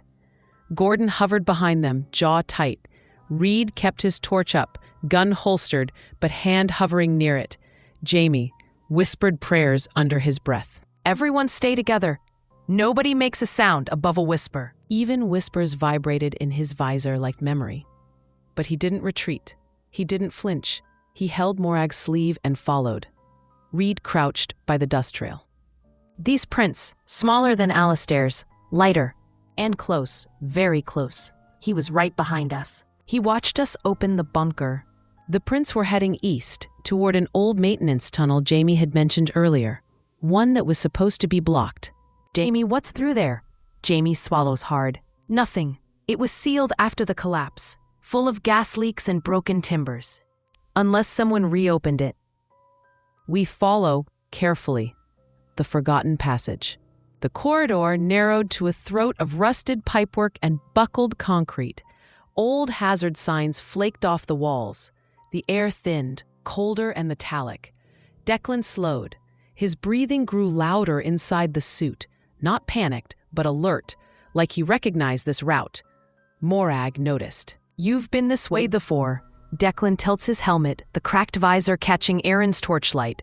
A memory, a direction. He knows this place better than anyone alive. Beams twisted like broken ribs. Water dripped from exposed pipes into pools that glimmered faintly. Jamie kneels, studying the ground. He went through here. There's a tight gap. Look, Dot. A crawl space no wider than a man's shoulders opens beneath a fallen concrete slab. Freshly disturbed dust, handprints, scrape marks showing where someone squeezed through. Erin angles her torch inside. The light catches something metallic, a tool, a crowbar, but not Alistair's. New, clean, modern. That's not 40 years old. Gordon's eyes widen in dread. He had help. Someone modern. Someone who knew the tunnels weren't empty. Morag's voice trembles. Why would anyone help Alistair? Why now? Erin answers before she can stop herself. He wasn't trying to cover up the collapse. He was trying to expose it, and someone else wanted the truth weaponized. MacLeod, what are you saying? Alistair wasn't working alone. He was used, just like Declan. Declan reacts instantly, his head snapping toward the sound, body leaning forward. Morag grips him gently. No, slow down, sweetheart. Slow. Erin studies the opening. I'm going through. Reed raises a hand. No, I go first. It's too tight for maneuver, if someone's armed. Your gunshot will set Declan off. I won't fire, unless I have to. You won't fire at all. Reed meets her eyes, realizes she's right, slowly unclips his holster and hands her the gun. He doesn't like it, but he trusts her. Reed crawls into the gap first, torch held ahead. Erin follows, Gordon next, Jamie, Morag. Declan last, only barely able to squeeze through, the reflective suit scraping stone. Their bodies pressed to the cold floor. Breath echoes off stone. The world shrinks. Then, a second clang. Closer. Reed whispers sharply. Someone ahead, maybe 20 meters. At the end of the tight passage, the space opens into a wider tunnel. A figure stands silhouetted in the light. Not Alistair. Smaller, younger, still as a statue. Erin feels her stomach drop, because the voice that comes next is familiar. Very familiar. You shouldn't have opened that door, Detective. This was supposed to die underground. Morag gasps. Gordon whispers a name like a curse. No, it can't be. You. The Counselor Ailey Fraser, the daughter of the man who died, standing in the dark, holding a modern toolkit and a flashlight dipped in blood. The accomplice wasn't a stranger. It was someone with everything to lose if the truth ever reached daylight. Chapter 18, The Daughter of the Collapse. Ailey Fraser stood in the center of the narrow tunnel, her torch casting a harsh white circle around her boots. Dust drifted lazily through the beam. Behind her, deeper in the dark, something dripped slowly, a rhythmic pattering like a leaking artery in stone.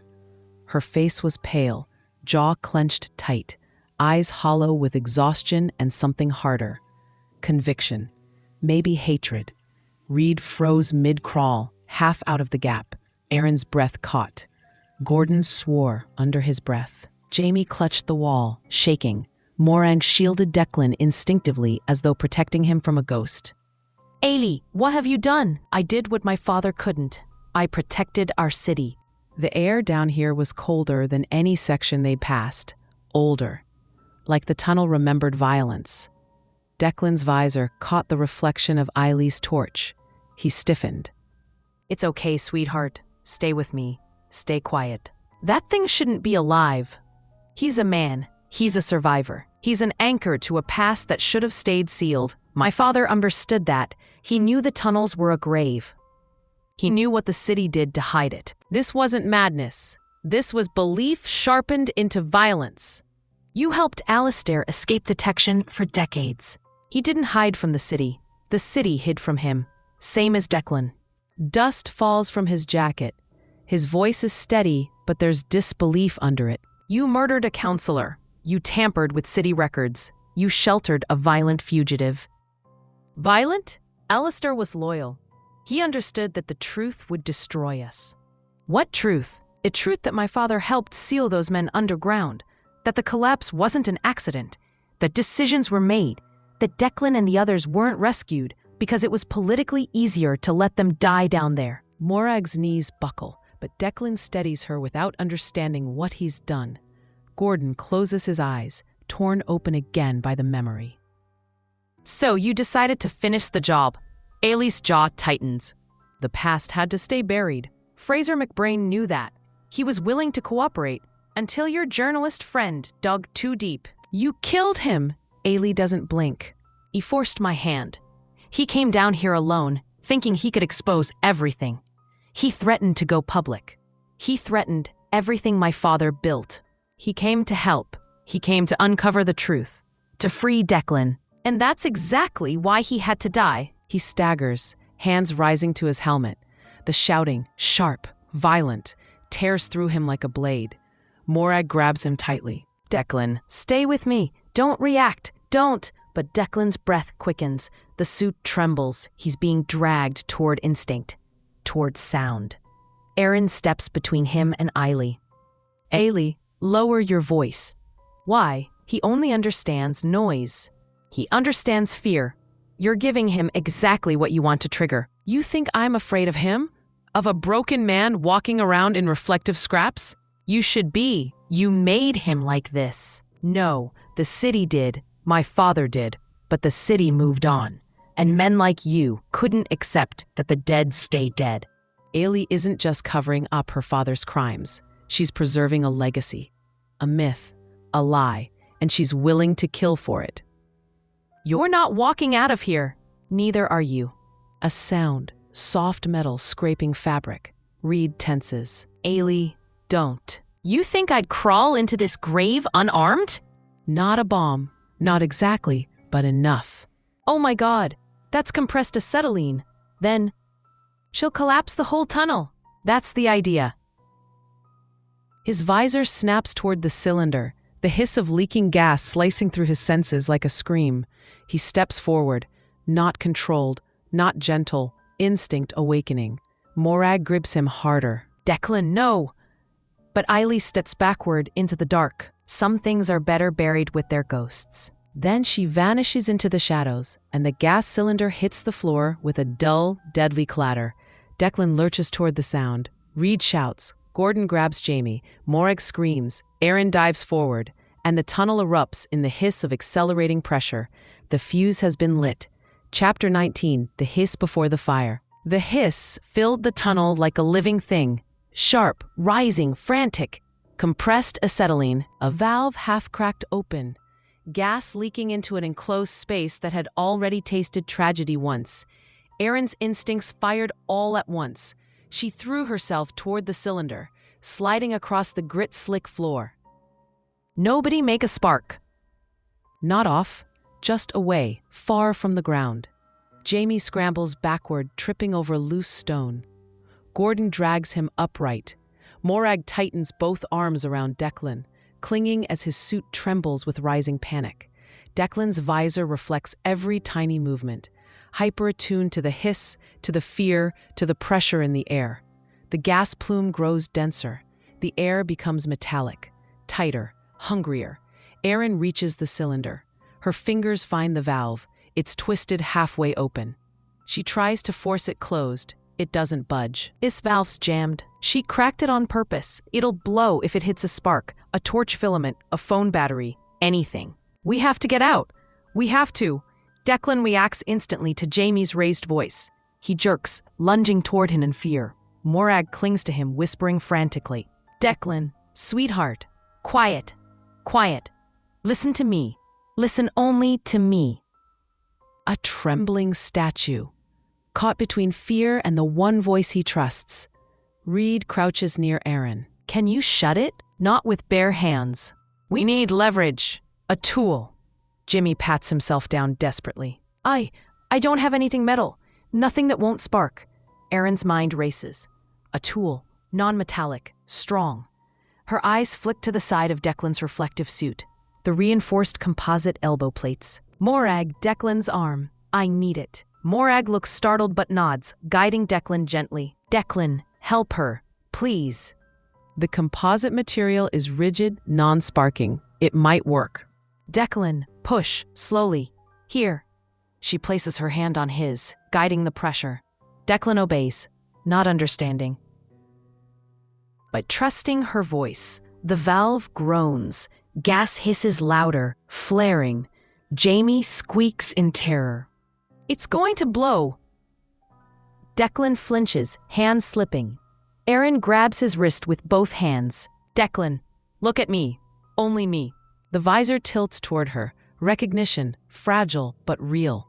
Together, they push. The valve shrieks, then turns, then snaps shut. The hiss stops. Instantly, the tunnel falls into strangled silence, broken only by ragged breathing. Jamie collapses to his knees. Gordon lets out a shuddering exhale. Reed slumps against a support beam, sweat dripping from his temple. Morag hugs Declan's arm tightly, forehead pressed to the suit's battered plating. You saved us. You saved us again. Not yet, because the darkness still stretches east and Ely Fraser vanished into it with purpose. We move. Now.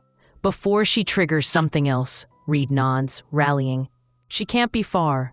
These tunnels don't run much deeper without dead ends. She knows them better than you think. Alistair taught her. Maybe more. What if she's setting another trap? Then we spring it on our terms, not hers. The chase through dead air. They move through the narrow tunnel, torches pointed low. Dust rises with every step. Declan stays close to Morag, his steps heavy but controlled, guided by her whispers.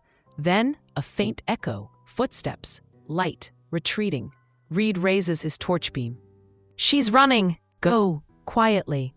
They sprint, as quietly as possible, boots sliding over uneven stone, torches cutting jagged arcs. The tunnel twists sharply. And then, Jamie stops so suddenly, Gordon nearly slams into him. Oh God.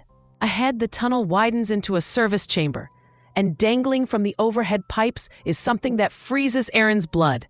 A makeshift trip line, connected to a striker. The striker connected to a spark wheel. The spark wheel aimed directly at a second acetylene canister. This one fully open. Eileed set a trap. One trip of the wire and the spark would ignite the entire chamber, incinerating everyone inside. Reed whispers. She's trying to bury us, all of us. She wants the truth dead, same as her father. Declan, I need you. Morag turns him gently. She needs your quiet step, your careful hands, like before. Declan tilts his head. He steps forward. He approaches the trip line, like a man walking through memory. Every motion careful, slow, precise. He kneels, touches the wire, studies it. Then he pinches it between two glove plates and lifts it a millimeter. Just enough. Erin slides under, holding her breath. Then Reed. Then Morag. Then Jamie, crying silent tears. Gordon last. Declan releases the wire gently. It hums back into place without triggering. Ailey is about 50 meters ahead. We're close. A voice echoes from the dark ahead. Cold, clear, final. You won't make it out. I'll bury this place with you inside. Ailey wasn't panicking. She was committed. Reed straightens, fury sharpening his words. Ailey, stop! The echo of the shout slams into him. He lurches forward, staggering toward Reed, confusion spiking. Morag grabs him, voice strangled. Declan, no! Quiet, quiet! Reed's shout will have given their exact location to Ailey, and in these tunnels that meant one thing. She would trigger the collapse. We have to move, just as she says it. A deep rumble vibrates the floor. Dust pours from the ceiling. Stone groans. Jamie screams. A section of the tunnel roof ahead begins to buckle. Ailey's voice echoes one last time. I warned you. Down, move! The world collapses. Stone, steel, dust, darkness, a shockwave tears through the tunnel.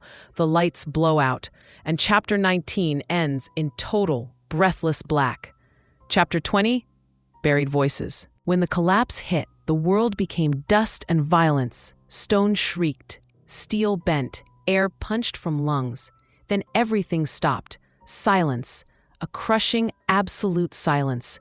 Erin opened her eyes into darkness so thick it felt like a second skin. Her ears rang, her chest burned. Her torch was gone. For a moment, she wondered if she'd been deafened or buried alive. Then a small sound pierced the dark. Erin? Her palms scrape over rubble. Her fingers find her torch, cracked but still functional. She clicks it. A narrow cone of light slices through the dust cloud. Shapes emerge. Morag, hunched, coughing. Jamie curled against a wall, shaking, but alive. Gordon sprawled across fallen stone, dazed. Reed on one knee, shoulder bleeding from a glancing impact. And Declan. Declan is motionless, half buried under a tangle of concrete fragments and twisted pipe. Not crushed, but trapped, the weight pinning his reflective suit to the ground. Morag gasps. Declan, Declan! Erin grabs her arm gently. Morag, slow, he's conscious. A faint reflection moves behind the cracked screen. Breathing. Alive. Morag collapses to her knees beside him, touching the side of his helmet with both shaking hands. You're okay. We're here, sweetheart. Declan's breathing grows steadier at her voice. Reed presses a hand to his shoulder wound, wincing. We need to move. This section could fall again. And Ailey, she's still ahead somewhere. She caused this. She's trying to bury us like they buried them. Jamie wipes tears from his dusty face, trembling violently. I don't want to die down here. You're not going to. We're getting out. The tunnel is half blocked, a jagged curtain of stone and rebar.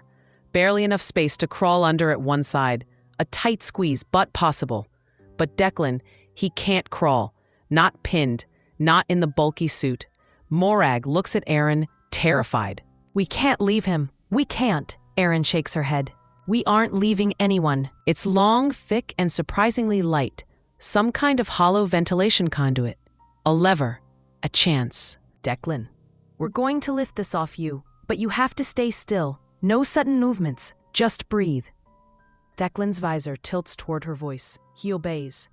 Erin braces the pipe under the largest slab pinning him, wedges it against a rubble pile, and signals to Gordon and Reed. On 3. 1, 2, 3. Muscles strain. Stone shifts. Dust billows. The slab rises an inch. 2, enough for Declan to slide his leg free. Morag whispers encouragement through tears. That's it. You're doing so well. Just a little more. They reposition. Lift again. Declan pulls his torso out, scraping the suit against broken concrete. Finally, he's free. He collapses forward into Morag's arms. Jamie sobs with relief. Gordon wipes his face. Reed winces again, gripping his shoulder. A gap maybe 2 feet high, barely enough space for a person to worm through on their belly. Past that lies darkness, and beyond that, Ailey Fraser. We move. Quiet. No one loses sight of anyone. What about Declan? He'll never fit under that gap. Erin runs her torch along the wall. There, a maintenance access hatch half buried by debris, large enough for Declan if cleared. We dig out the hatch. He goes through there. We meet on the other side. Split up? Down here? It links to the same passage. It's safer than forcing him under that gap. Trust me. Jamie reluctantly nods. Morag touches Declan's gloves, whispering reassurance. He stays close, breathing slow, trying to understand. Erin turns to Reed. She's ahead, setting traps, maybe worse. She's desperate. That makes her dangerous. Desperate people end cities. Ailey Fraser had nothing left to lose. Her father's legacy was ash, her crimes exposed, the tunnels alive with ghosts she tried to suffocate. Jamie crouches, clearing debris from the maintenance hatch now visible on the wall. Declan kneels beside him, helping, one slow piece at a time, careful, quiet. Morag smiles through tears. He's remembering how to help. Yeah, she whispers. He is. Reed points his torch at the crawl space beneath the collapse. McLeod, you're first. Let's finish this. The stone is cold beneath her palms. The air is thin. Dust swirls with every breath. She slides into the tight, suffocating tunnel, 1 inch at a time, torch held forward, heart pounding steady. Behind her, the others watch. Ahead of her, somewhere in the dark, Ailey Fraser waits with the fury of 40 years of buried secrets. Erin whispers into the darkness. I'm coming for you. And the tunnel swallows her whole. Chapter 21, The Edge of the Quiet. The squeezed tunnel pressed around Erin like a vice. No room to stand, no room to turn, just a slow inching forward over gritty stone. Torch gripped between her teeth, dust falling like dry snow with every shift. The air tasted of stale concrete and something else. Burned wiring, a warning. Behind her, distant voices echoed faintly. Morag murmuring to Declan, Jamie clearing debris, Reed giving low instructions. But ahead, only silence. A silence too deliberate. She's close, watching, waiting. Finally, the crawl space widened into a low arched tunnel. Old brickwork cracked and sweating moisture. Enough space to crouch. She slid out of the gap and rose slowly. Every muscle in her body hummed. A faint flicker pulsed in the distance, a flashlight beam bouncing off wet stone. Ailey Fraser was close. Erin moved forward on soft steps. The Whisper Tunnel. This section of the labyrinth earned its nickname decades ago, Whisper Tunnel. A place where sound echoed strangely, bending, doubling, appearing behind you even when spoken ahead. A dangerous place for Declan, a dangerous place for anyone. Erin steadied her breathing. A faint clatter rang out to her left. She froze. The sound repeated, but from the right, then behind.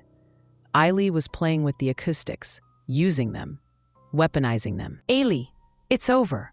Her voice bounced, returning warped and softer. No, it's only beginning. A shadow flicked across the far end of the tunnel, then vanished. Another clatter, metal on stone. Then a soft click. Erin's blood chilled. She knew that click. A lighter. Being tested. Aelid, don't you dare. There's enough gas trapped in these old vents to finish what the city started. Think about Declan. Think about what these tunnels did to him. I am. He's living proof of the city's guilt, and guilt must be purged. The flash of the torch. Ailey's figure appears at the far end of the tunnel, silhouetted against an old maintenance light she must have reconnected. Hair wild, face streaked with dust, holding something metallic in one hand, a lighter, a big one, industrial, windproof. You keep talking like you understand any of this, but you weren't here when the city chose convenience over lives. And neither were you. You learned about it from files and broken men. You absorbed their pain, but never carried it. A hit. A truth. Alistair fed you his version. And you latched onto it, because it gave you purpose. But you weren't trapped here. Declan was. Gordon was. Your father chose to let those men fall. He didn't have a choice. He did. He made it. And you've been killing to protect a lie. Shut up. The lighter clicks open. A flame dances. Aaron tenses. Illy, you'll kill yourself. That's the point. This wasn't just destruction. It was martyrdom. A martyrdom built on the wrong story. Your father wasn't a hero. He buried people. He let Declan rot. And you want to join him? Ailey's face trembles. Anger, grief, devotion, all warring. For the first time, she falters. I just want the truth to stay down here, where it belongs. The truth belongs to the living. A scream echoes behind her. Morag's voice. Aaron, Declan's following you. She sees Declan emerging from the crawl space, guided by Morag's frantic hands, his visor twitching, head snapping toward the loud voices bouncing through the whisper tunnel. He is being overwhelmed. His body stiffens. He looks from Morag to Aaron to Eiley, trapped in a storm of sound. Eiley turns, eyes widening at the sight of him. You shouldn't exist. Declan flinches. The flame flickers. Aaron feels everything collapse into one single choice. Aaron moves. Aaron lunges forward, not toward Eiley, toward Declan. Declan, look at me. Declan's visor snaps toward Aaron's face. Her voice, soft, low, controlled, cuts through the chaos. She holds out her hands. Stay with me. Stay quiet. No sudden moves. His breathing steadies. Behind him, Morag whispers reassurance, but the lighter flame still burns. Eiley steps backward, toward a vent grill trembling with trapped gas. Reed's voice echoes from behind Aaron. MacLeod, don't let her. The acoustics warp his shout. It ricochets around the chamber. Declan convulses at the noise. Eiley's thumb twitches. The flame grows. Everything collapses into a single second. Aaron leaps. Declan moves. Morag screams. Ailey's lighter tilts. And Chapter 21 ends with the flame falling toward the gas vent. Chapter 22, when the dark catches fire.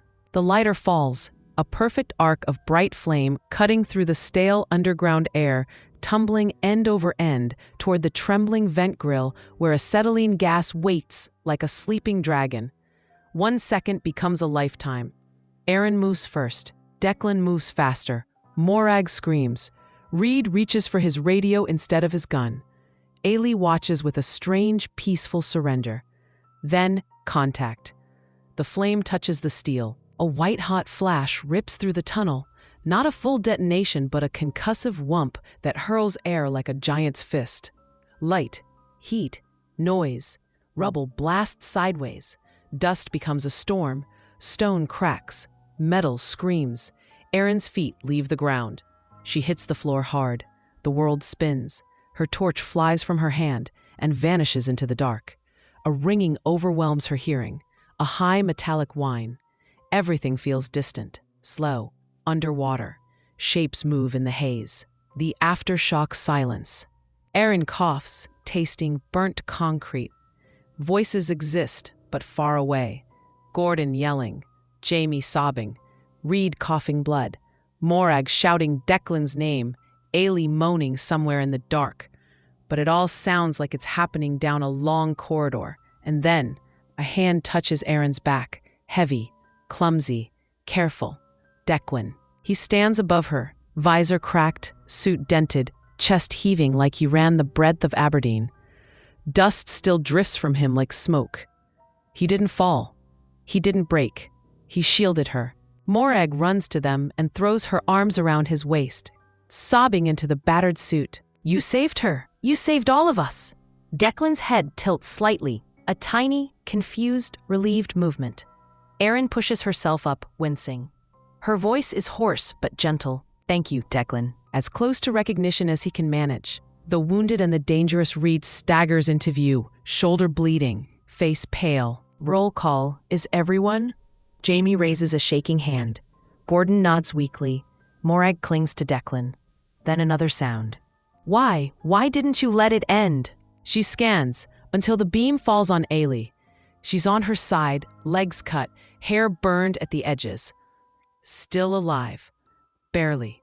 Aaron moves toward her slowly. Don't try to get up. You're hurt. Ailey spits dust. eyes wild. You ruined it. All of it. My father died for this city. He died because of what he did to us.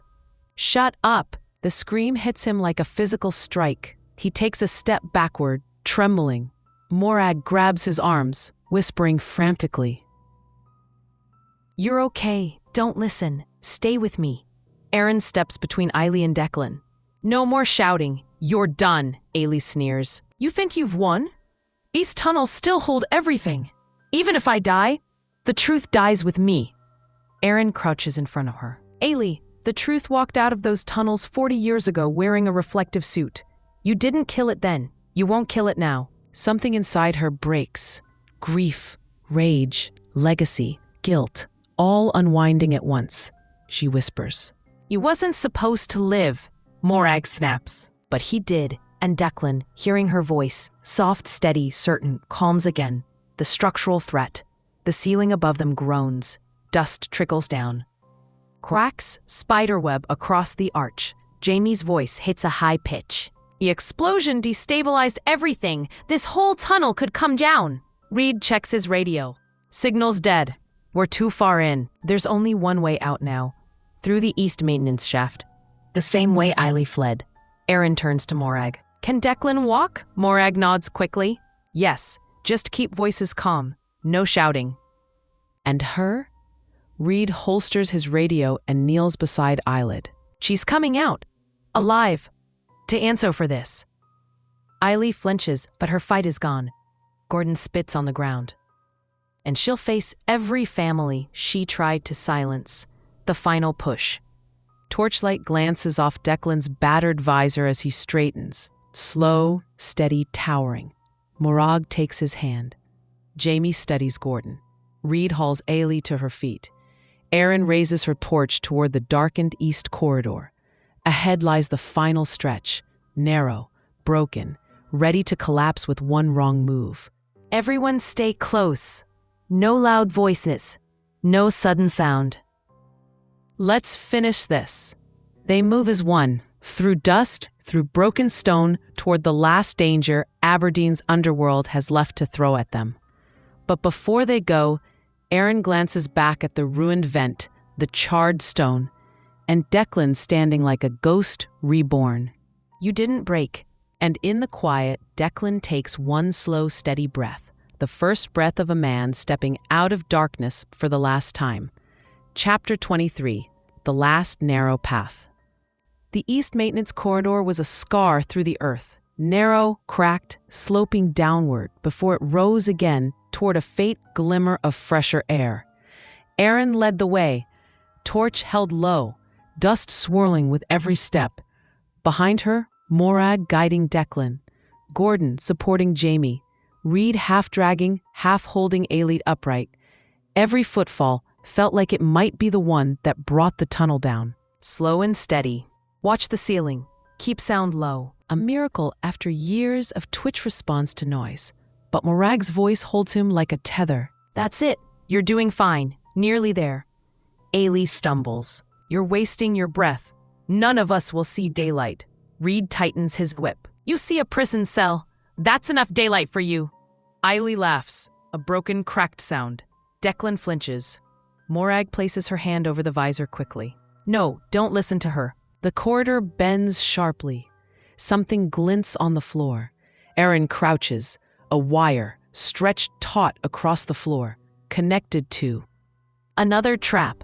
You said all this before meeting us. She expected us to chase her. Jamie trembles behind him. Can we get past it? Aaron examines the wire. It's not connected to gas this time. It's wired to a drop plate in the ceiling. She aims her torch upward. Loose stone. A slab large enough to crush 3 people. Jamie's voice cracks. She wants the tunnels to finish the job for her. Aaron gently lifts the wire and tucks it harmlessly under a rock. Step over it, one at a time. They do, slow, silent. Declan steps over last, carefully, guided by Morag, his heavy boot missing the trip line by millimeters. The rise toward air. The tunnel grows steeper. Air moves faintly, a promise of surface, but the walls tighten, closing in around them like clenched fists. Ailey speaks again, this time quieter, something more fragile. You think saving him fixes anything? You think Aberdeen will accept what he is? What he became in the dark? Morag stops dead. He became what your father left him to be, but he is still my brother. Declan shifts, a small tilt of the helmet, recognizing her anger, her love. Ely's lip curls. He's a living reminder of a crime the city can't face. And you drag him into the sun like some miracle. Aaron steps sharply toward her. He is a miracle. And you tried to kill him because you couldn't face the truth. Truth? She spits. The truth is that this city is built on denial. People want heroes, not mistakes. My father was a hero in their eyes. He was a coward. Ely lunges at him. Reed yanks her back. One more move and you're going out unconscious. Enough. We deal with the legacy above ground. Right now, we focus on getting out alive. Jamie nods repeatedly, shaking. I hear air. Fresh air. Up ahead. He's right. A draft brushes their faces. Hope rises in the dark. The final obstacle. A steep incline covered in loose grit climbs toward a narrow vertical shaft, the original east inspection exit. A rusted ladder leads upward into faint moonlight. Aaron feels relief flood her chest. They're close. Too close for Ailey's liking. Ailey snarls. You don't understand. If he walks out of here, the city will burn with shame. Aaron ignores her and checks the shaft. It's intact, stable, a way out. Right, we move Declan up last. Keep sounds minimal. Aaron signals Jamie. You first. Go slow. Jamie climbs, Gordon after him. Reed follows with Ailey in tow. Now only Aaron, Morag, and Declan remain. Aaron, he'll fit, but he might be scared. The ladder is narrow. I'll guide him, step by step. She tests the ladder's first rung. It holds. She turns to Declan. Her voice falls into the low, controlled cadence she has learned stabilizes him. Declan, we're going up. It's safe. Morag and I will be with you. A small, heavy movement. He trusts her. He trusts two voices now. Aaron begins the climb. Morag helps Declan place one boot on the first rung. Then a noise behind them. A stone, a drip, a shift. No, a footstep, slow, soft, behind them. Aaron freezes on the ladder. Morag's breath hitches. Declan turns trembling. Ailey is not behind them. Reed has her above. So who? Then a voice emerges from the dark behind the rubble. Low, rasped, wet. Help! Aaron's heart slams. Morag gasps. Jamie's shout echoes faintly down the shaft. Something's moving down there, Reed shouts. McLeod, move! Aaron turns her torch downward, the beam slicing through dust, illuminating. A crushed hand, a sleeve, a face half covered in rubble. Alistair Gibb. He's alive, barely. Broken, crushed, but alive. His eyes lock onto Declan. Don't leave me, Declan. Help me. Declan staggers, torn by instinct, by memory, by fear. Morag grips him tightly. No, Declan, don't go. It's a trap. The rubble groans beneath Alistair's weight. He reaches out with one broken hand. Declan, please. Oh, God. Declan steps forward. One step, two. Drawn not by sound, but by a memory deeper than conditioning. A memory of the only man he had beside him in the dark for 4 decades. Even if that man hurt him, used him, broke him. Something in Declan's trembling stance says he remembers and he forgives, or he can't let go. Morag sobs. Declan, sweetheart, not him. Please. Aaron climbs down a rung, voice sharp, urgent, fighting to reach him. Declan, look at me. Caught between voices, between past and present, between pain and the only family he has left. Alistair's voice rasps like tearing cloth. I kept you alive, didn't I? You owe me. Declan steps toward the rubble. Aaron's torch trembles. Morag breaks. Reed shouts from above. And Alistair's broken hand reaches, palm open, seconds from pulling Declan back into the dark forever. Chapter 24, A Hand in the Dark. The tunnel holds its breath. Dust drifts in silent curtains. Stone creaks overhead. A ladder leading to daylight waits, just steps away. And Declan stands between two worlds, Morag's trembling grip on his arm, Aaron leaning from the ladder with fierce focus, and Alistair Gibb, broken, half-buried, dying, reaching from the rubble. His voice is a faint rasp through blood and dust. Come on. Lad, help me up. The twitch of his visor, the tremor in his gloves, the instinct that pulls him toward a voice, the same instinct someone exploited for 40 years. Morag pulls him gently, desperately. Declan, look at me, not him. You don't owe him anything. Declan breathes, slow, tortured, uneven. Alistair coughs, spitting dust and blood. I kept you alive, fed you, kept you breathing. You owe me. She moves carefully, low voice, no echo. Declan, think. Morag is here. You found your way back because of her, not him. Alistair snarls, voice cracking. He'd have died without me. Morag's voice snaps like a whip. He died because of you. Her shout ricochets through whisper tunnel. Declan recoils violently, hands rising to his helmet, body shaking. Aaron grabs Morag's arm instantly. Quiet, you'll overwhelm him. Morag slams a hand over her mouth, tears spilling. Alistair wheezes a laugh, a bitter, poisonous sound. He never belonged to you. He was mine, my shadow, my echo in the dark. Declan steps toward him. One step, another. Aaron feels her stomach drop. Declan, stop. He turns his visor toward Aaron, not in fear, not confusion, but waiting. He trusts her voice. Aaron breathes once, steadying herself. You don't follow pain anymore. You don't follow the past. You follow the people who love you. Morag, your family. Morag steps forward, hands trembling. Come home with me, not with him.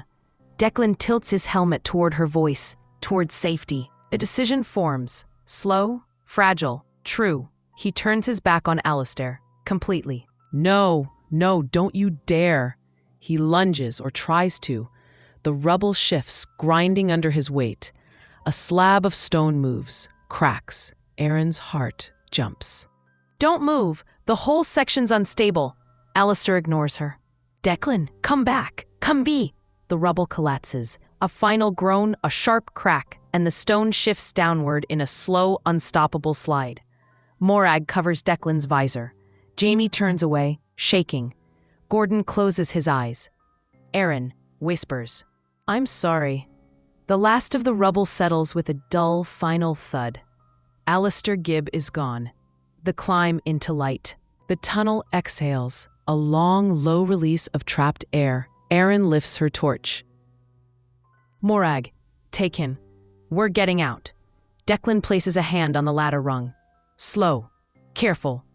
Morag climbs beside him, whispering encouragement. Jamie reaches down from above, offering a shaking hand. Reed braces him. Gordon coughs and mutters a prayer. One by one, they climb. Dust falls from Declan's suit like rain as he rises toward the surface, toward moonlight, toward fresh air, toward home. Aaron climbs last. As she reaches the top of the shaft, she sees Morag hugging Declan tightly, Jamie sobbing against a wall in relief. Gordon is staring up at the night sky like he's seeing it for the first time. Reed radioing for emergency teams, voice steady despite his injuries. Eiley sitting silently against the earth bank, staring at nothing. Aaron steps out onto solid ground. The moon glows above Union Terrace Gardens. Sirens wail in the distance, growing closer. It burns her lungs. It feels perfect. Reed approaches her. McLeod, you did it! Aaron shakes her head. He did. The cracked visor reflects the moonlight. He stands uncertainly, 40 years underground, one night back in the world. Morag squeezes his hand. You're safe now. Aaron steps toward him, voice gentle, steady. Welcome back, Declan. He breathes, a slow, steady breath under open sky for the first time in 4 decades. And somewhere far below them, amid the rubble and forgotten tunnels, the past finally stays buried. Epilogue.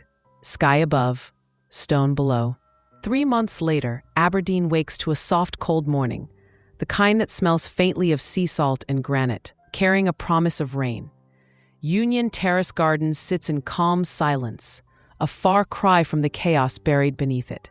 Aaron McLeod stands by the railing, overlooking the newly cordoned excavation site. The tarpaulins flap softly in the wind.